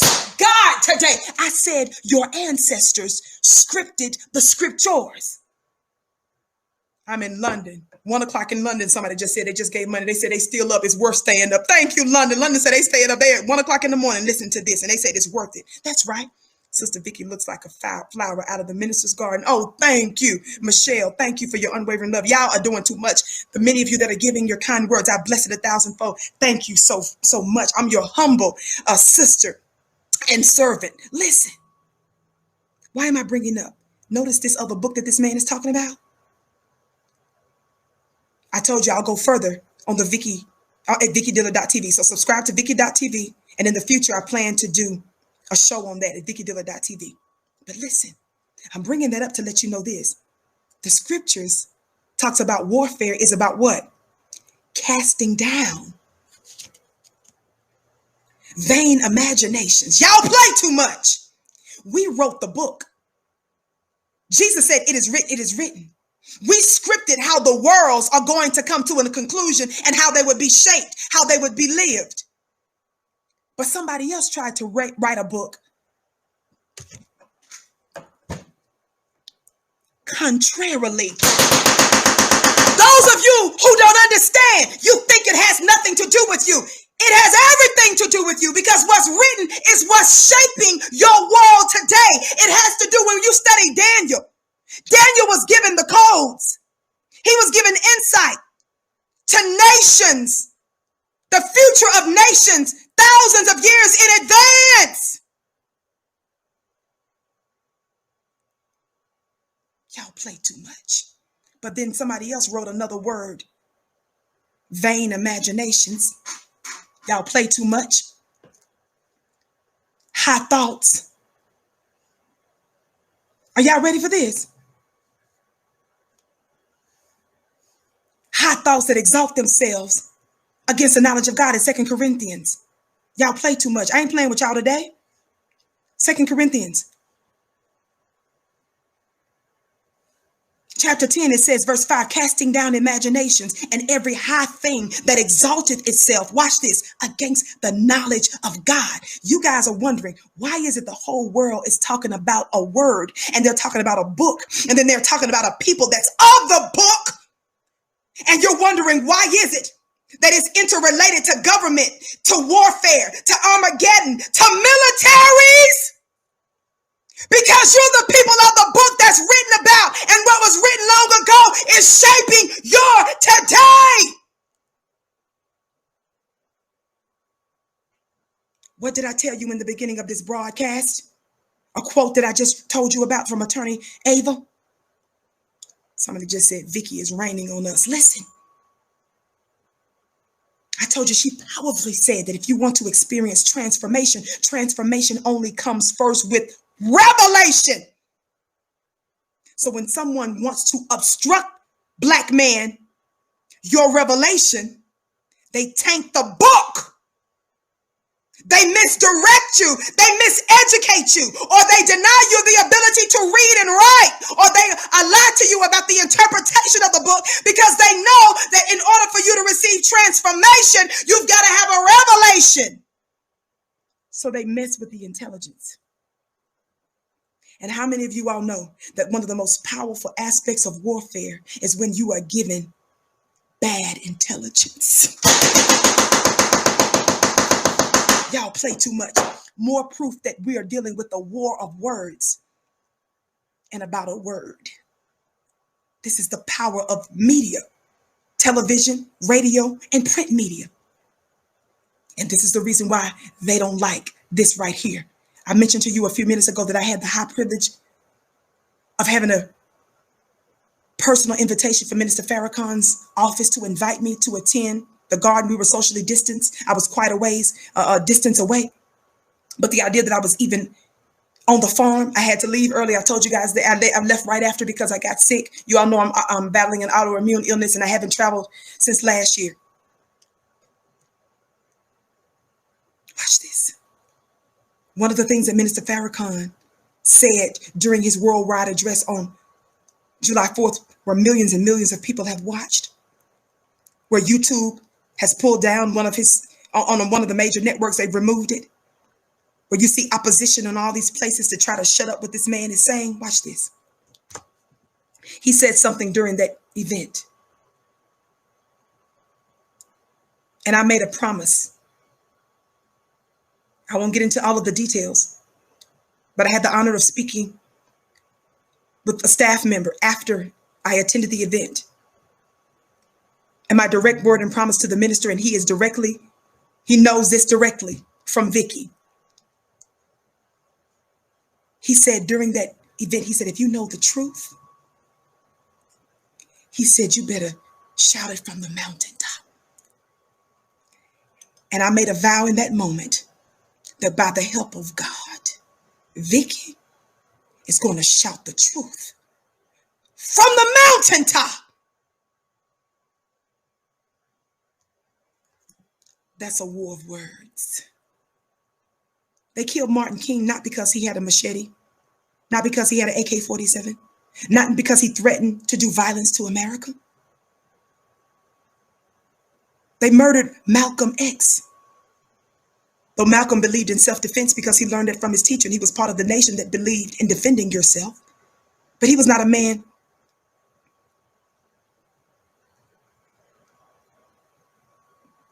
that was going around threatening to destroy America militarily. But America killed them. America persecuted Marcus Garvey. Anybody that comes to do good for Black folks, they killed you. They try to. I said they try to. Like they did Minister Farrakhan, but he survived. Let me tell you something.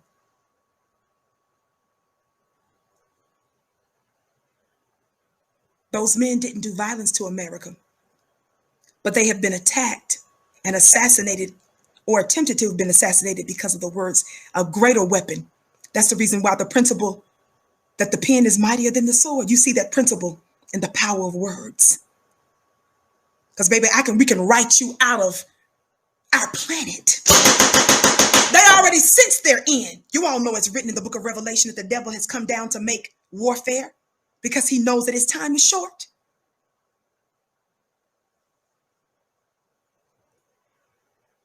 See, it's our word, God today. In the beginning was the word was with God, the word was God. Y'all ain't ready for this revelation. It also, that was what it said in Genesis, right? But in the book of Revelation, if you study it out, and I know some of you guys are scared to death to study that book, it's because some of the stuff that we've been taught confuses us, because you know why? A white supremacist mind is the one that tried to give us the interpretation. I had to throw all of that away. I give no credence to what they say. I pay attention to what the Black revelation says. But guess what else the book of Revelation says? They said that the real Jesus is so powerful that he goes about strutting on a horse and tattooed to his thigh says the word of God. Your scientists are proving, even through things like what's called a string theory, that as they begin to search out the stuff of creation, it's seeming more and more like a sound, like a word. In the beginning was the word was with God. The word, what? Was God. It's a war of words. But words manifest in books. So they try to control Black thought, Black speech, what we read. You heard this funny looking Cooper fella say, what? It would have been fine, Nick, if you and Professor Griff were having that conversation in a coffee shop. But it's gone all over social media and other people have picked it up. They're concerned about Black influence. You guys don't understand. You are not only the people of the book, you are the book.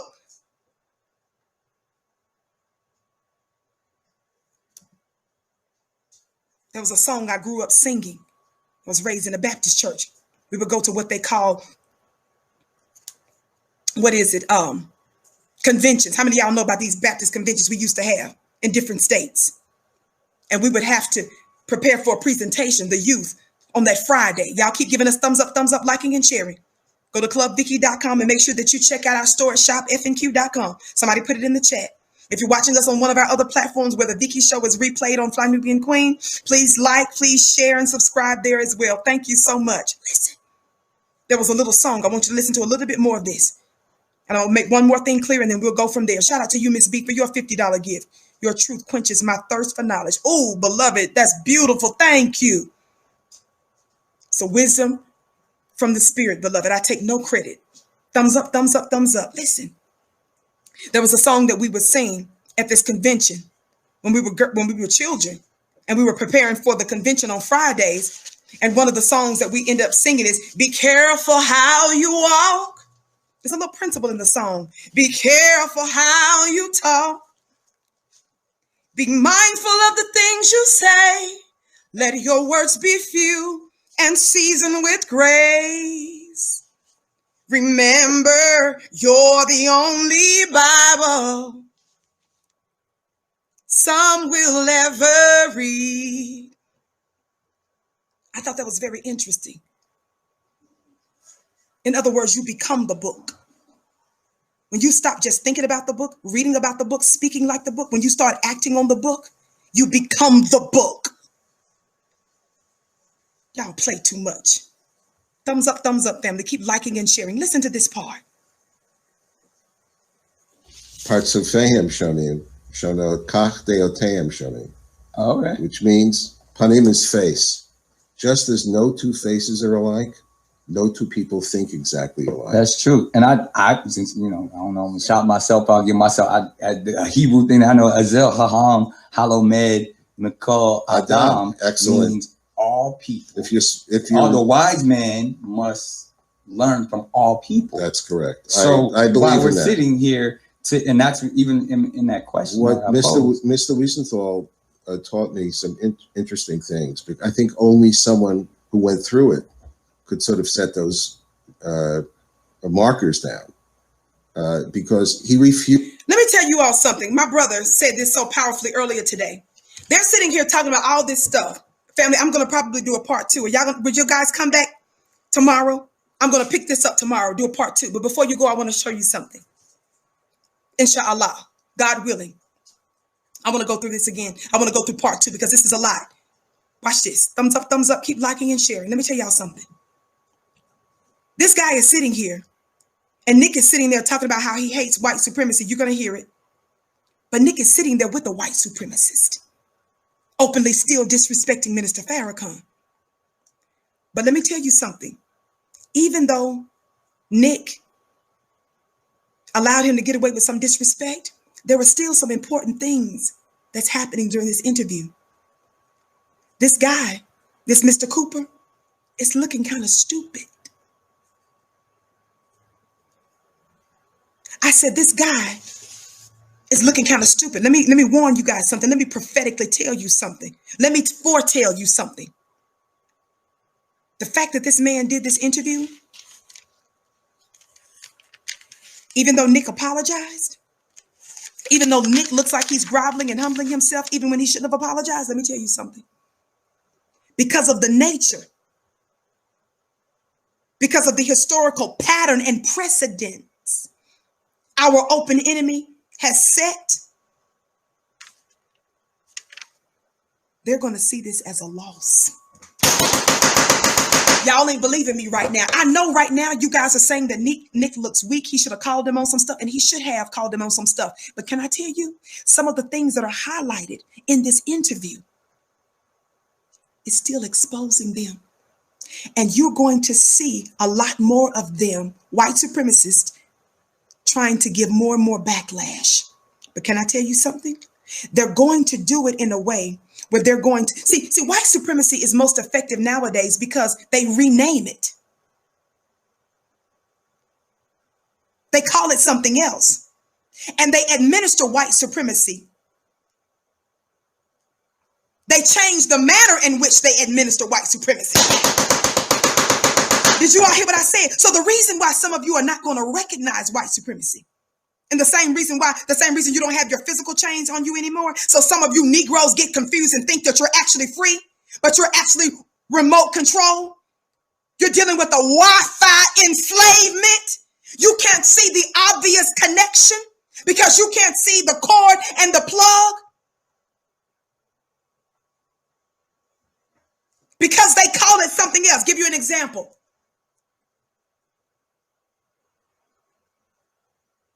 Many of our scientists believe that some of the medicines, some of the vaccinations and other things are causing disproportionately young Black boys to experience physical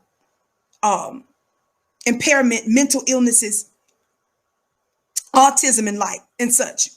But what does America do? America calls it vaccination, but it's actually death in a syringe.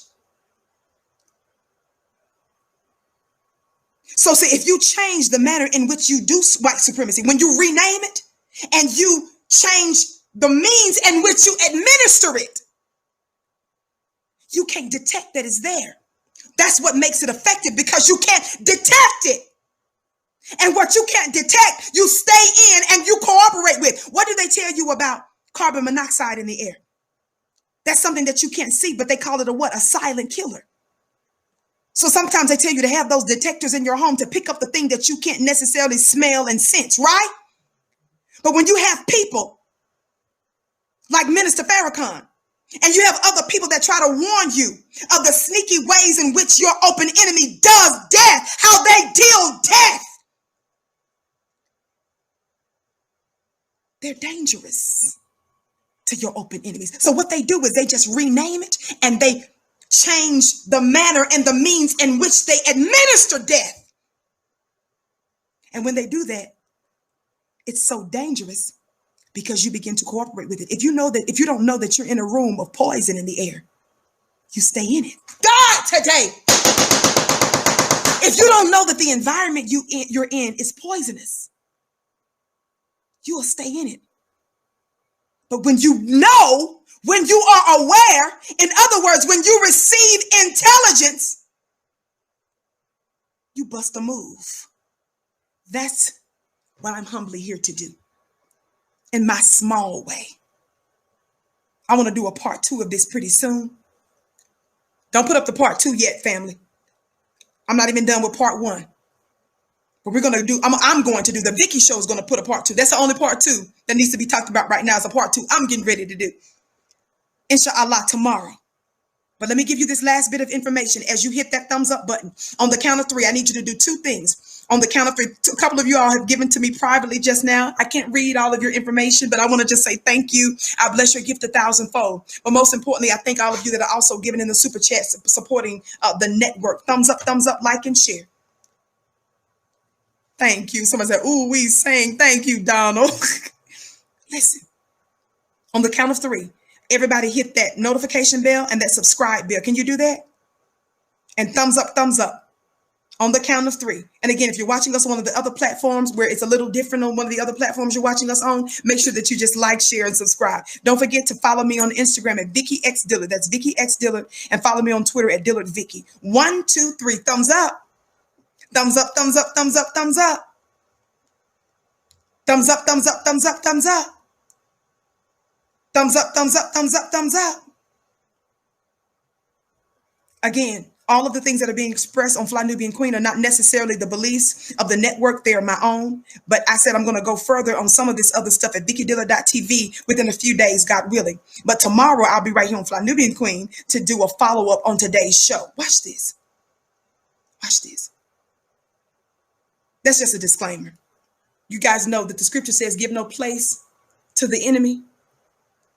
Y'all know I believe in crossing T's and dotting our I's. Y'all better talk black to me. Listen.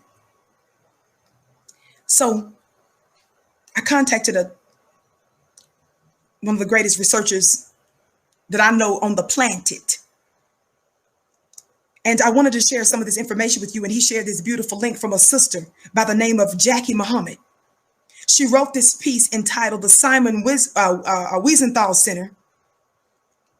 She said, a house built on lies. This piece was written by this sister October 12th of 2010. What's this year, family? This means that this is just shy of almost an entire decade ago. Nearly 10 years ago, the research team was on the Simon Wiesenthal Center. Why are we talking about the Simon Wiesenthal Center? That's because that's the guest that Nick is interviewing, right?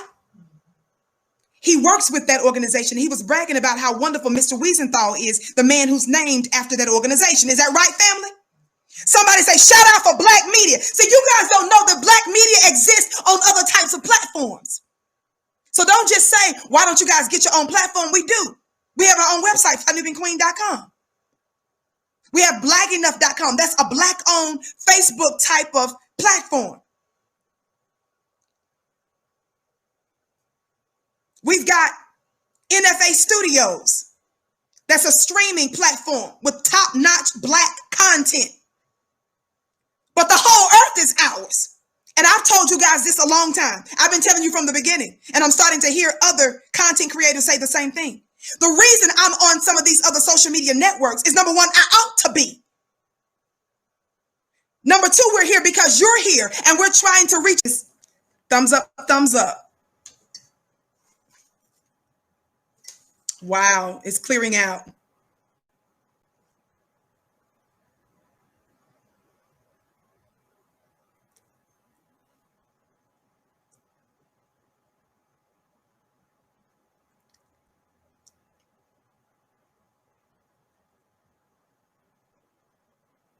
I'm going to go ahead and click off.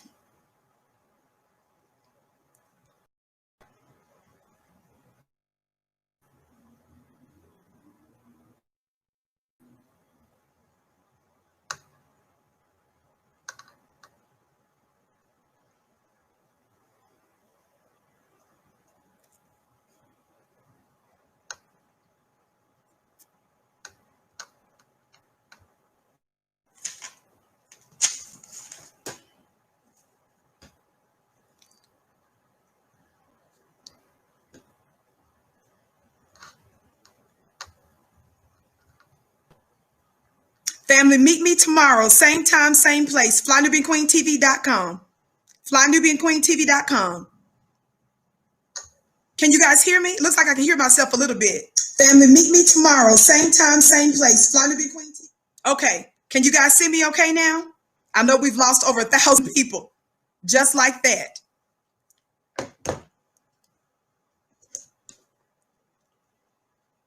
Somebody say, is it still frozen on your end?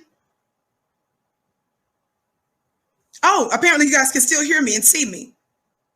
Oh, apparently you guys can still hear me. I'm getting some feedback. Okay, I'm going to say this little part. Watch this. Watch this. We know this is not by accident. Let me just say this part. I'm getting ready to go. Thumbs up, like, and share. Literally, we lost almost 1,000 people. Almost 1,000 people. Somebody said I'm still buffering. Okay, let's watch this. I'm going to give you a little bit of information Right when I was going to show you this, I'm going to wrap this up. Our sister is going to help us reveal some insight from a decade ago. I know we lost a lot of people, family, but let me try to get this truth out as long as you can hear me for the next 2 or 3 minutes. Watch this, right? A decade ago, Jackie Muhammad, writing for the research team, said this about the Simon Wiesenthal Center. Are y'all ready for this?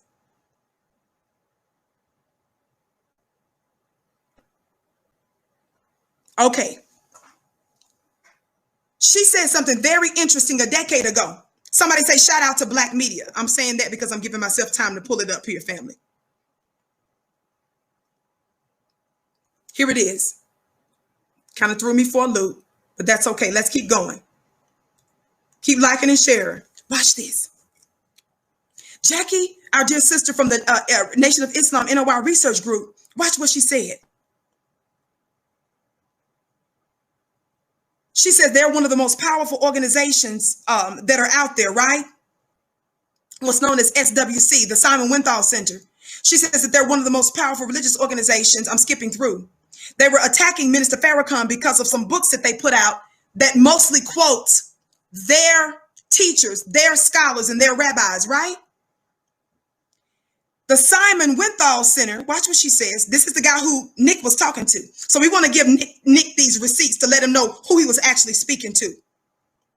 She says here, as the national bestseller goes into its second printing, the SWC, Simon Wiesenthal Center, under the leadership of Rabbi Marvin Heyer and Abraham Cooper. Abraham Cooper was the guy Nick sat down with. Isn't that his name? This was 10 years ago, family. She says Abraham Cooper and Harold Brackman, they've launched a classic disinformation campaign to discredit the book and the minister. She says that they penned a tepid 16-page rebuttal to the 512-page TSRV2 that avoids all of the NOI's books, important themes, inserts, extraneous issues that are not even in the book, and arrogantly refuses to acknowledge the central role that they played in the enslavement, dehumanization, emasculation, and psychological destruction of Black people for over 400 years. Somebody say this was 10 years ago. We're calling you out, Mr. Cooper. This is who Nick sat down with. But our brother Nick didn't know this. Oh, this is Vicki's class today. Vicki's class and court. But listen, I'm just going to give you 2 points and we're going to go.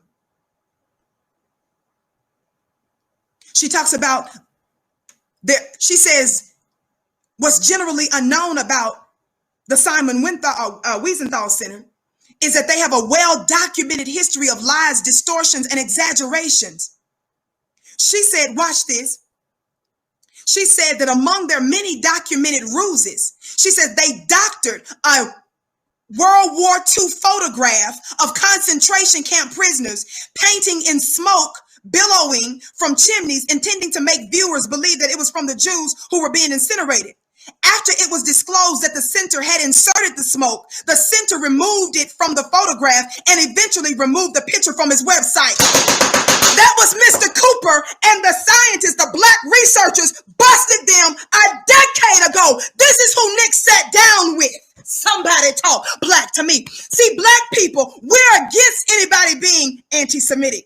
We're against anybody being anti-Black. We're against oppression of any people. We got you running, sir.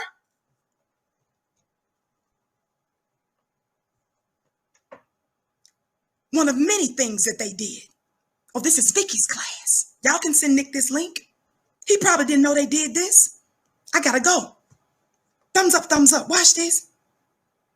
They doctored a World War II photograph of concentration camp prisoners, painting in smoke, billowing from chimneys and intending to make viewers believe that it was from Jews who were being incinerated. After it was disclosed that the center had inserted the smoke, the center removed it from the photograph and eventually removed it from the website. But see, it took Black folk to bust them. Watch this. Incredibly, the center tried to explain away the embarrassment by claiming that the smoke was a result of a smudge an explanation that no one believed. They got a link here to the original photo and the SWC airbrush version that can be seen at this particular link. I'm going to provide this for you tomorrow also, these links. Part 2, God willing. Not only that, thumbs up, family. Thumbs up, keep liking and sharing. ClubVicki.com, FlyNubianBusiness.com. Mark Weber, director of the Institute of Historical Review, wrote that the SWC, quote, record of exaggerating anti-Jewish sentiment to raise money is no secret. Even the Anti-Defamation League has acknowledged that the center makes inaccurate and exaggerated claims about anti-Semitism to raise money. Again, the ADL, the Anti-Defamation League, is no friend to Black folks. But even the Anti-Defamation League has said that the Simon Wiesenthal Center, y'all, don't mess with Black media. I said, don't mess with Black media. This is from 10 years ago. We want to help our brother Nick. Nick didn't know this. Nick didn't know he was sitting down with the man that they busted with lies. Now you understand why they don't want to come to the table? Thumbs up, thumbs up. See, Vicki doesn't tolerate true anti-Semitism. Fly Nubian Queen does not tolerate that. We don't tolerate anti-Black racism. Y'all better talk Black to me. You can't call us no hater. But you mad when we bust you for lying. You gotta prove that the 500-year Black man and Black woman are haters. Thumbs up, thumbs up. The fabrication or suppression of information by the center appears to be their mainstay. Indeed, Simon Wiesenthal himself. What did I just say? That this beautiful Black writer said? Indeed, Simon Wiesenthal. How you pronounce his name? I said Wiesenthal. The man himself, the organization that Mr. Cooper works for, who's disrespecting Minister Farrakhan and by extension Black people, that organization, she says the man himself, Simon Wiesenthal, has come under fire for his sordid history of flagrant lying and bold-faced exaggerations. The famed Austrian Nazi hunter, remember the man used that phrase Nazi hunter in the interview with Nick? Remember Mr. Cooper called him a Nazi hunter? Well, guess what the Black media uncovered 10 years ago? She said that Simon Wiesenthal himself came under fire for his sordid history of flagrant lying and bold-faced exaggerations. The famed Austrian Nazi hunter, now confirmed by newly found documents to have been an Israeli Mossad agent, was said to, quote, never let the facts get in the way of a good story. Shout out to Black media. Somebody say no anti-Black racism. What did Black media put in a piece a decade ago?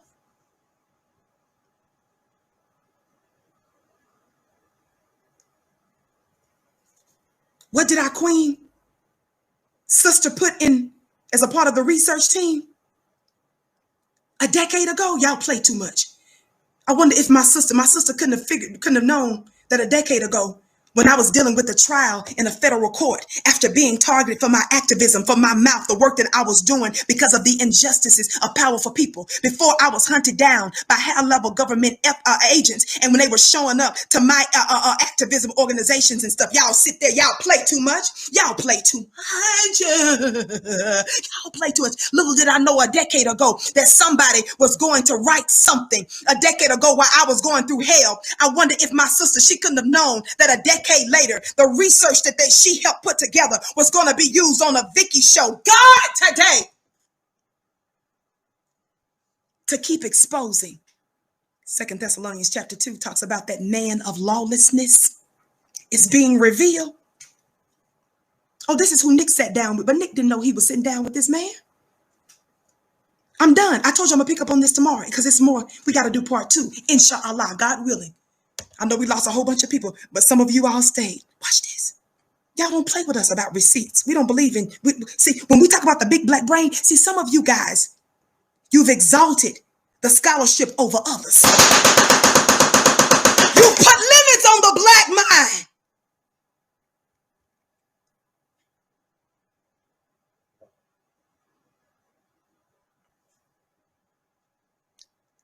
Mr. Wiesenthal himself, Simon Wiesenthal himself, has come under fire for his sordid history of flagrant lying and bold-faced exaggerations. Remember Mr. Cooper, the rabbi that Nick sat down with? Remember he called Wiesenthal a Nazi hunter? It says the famed Austrian Nazi hunter is confirmed by newly found documents to have been an Israeli Mossad agent. For those of you who don't know what the Mossad is like the CIA agent type equivalent for Israel. They said that Mr. Wiesenthal was that. New documents revealed. Hunting Evil author Guy Walters depicts Wiesenthal as, quote, a liar and a bad one at that, end quote. I didn't say Vicki. I didn't say N-O-I. I said Hunting Evil author Guy Walters depicts Wiesenthal as, quote, a liar and a bad one at that. We don't even need to bring your religion in it. We're talking about anti-Black racism. It says he relates how Wiesenthal concocted outrageous stories about his war years and made fictitious claims concerning his academic achievements. Walters found, quote, so many inconsistencies between Wiesenthal's three main memoirs and contemporaneous documents that it is impossible to establish a reliable narrative from them. Wiesenthal's scant, that means little bit, Wiesenthal's scant regard for truth makes it possible to doubt everything he ever wrote or said, end quote. The same disregard for truth plagues a center named after Mr. Wiesenthal. If y'all want to hear more receipts, you can get them tomorrow on the Vicki Show at 6:30 p.m. Eastern Time, right here on FlyNubianQueenTV.com, the network for melanated women like you. And we shout out to the brothers. We love everybody. We're the most forgiving and loving people on the planet. I told you. The reason why some of you are like, Vicki, why don't you go harder? No, I'll go harder on my own platform at VickiDillard.tv in the next few days. Subscribe so you'll be receiving notification when I do that piece there. Shout out to Nick for interviewing the guy after all. Yes, I don't like the disrespect of the minister. That is unacceptable. And we're going to give the necessary people that work, but I'm not going to beat on Nick right now. Because even though y'all think this looks like an L for Nick, this looks like an L for white supremacy too. And I want you to know that they're going to try to retaliate, Black family. I'm going to give you a warning tomorrow for what we can do about it as a Black unified force. Thank those of you that tuned in. Tomorrow, same time, same place, 6:30 p.m. The Vicki Show right here on FlyNubianQueenTV.com. Subscribe to my Instagram page at Vicki X Dillard. Subscribe to my personal YouTube page at VickiDillard.tv. I know some of you all are saying, no, you know what? Because I'm going to be extra careful. VickiDillard.tv. You can do the research yourself. This is not about one individual religion. Black folks lay claim to all religions, though. This is about white supremacy. And don't you ever forget it. Don't let them get you distracted. Don't let them get you accepting other labels, Black family. We respect all people. We love you, Vicki. I love you back. And I'll fight you for who loves who harder. Thank you so much. It's a privilege to serve my people in whatever way that I can to try to inform, inspire, and to empower you. Thank you for your support of Black media. Thank you for your support of me. Thank you for your support of other similar people that are giving you this information. And it's my prayer that the Black family stays focused. ClubVicki.com, my mastermind exclusive class. Tomorrow, I'm going to be dropping a few jewels, but mostly I'm going to be answering questions during that exclusive time. ClubVicki.com. If you want to learn how to build a Black business, go to FlyNubianBusiness.com, FlyNubianBusiness.com, FlyNubianBusiness.com. Text the word Queens to 31996 so that you're able to receive phone notifications when we go live from time to time. I came to you in peace. I came to you in joy. I came to you giddy because of the extreme honor it is for me to serve you as your sister. And I thank you. I can't wait to see you tomorrow. I love you.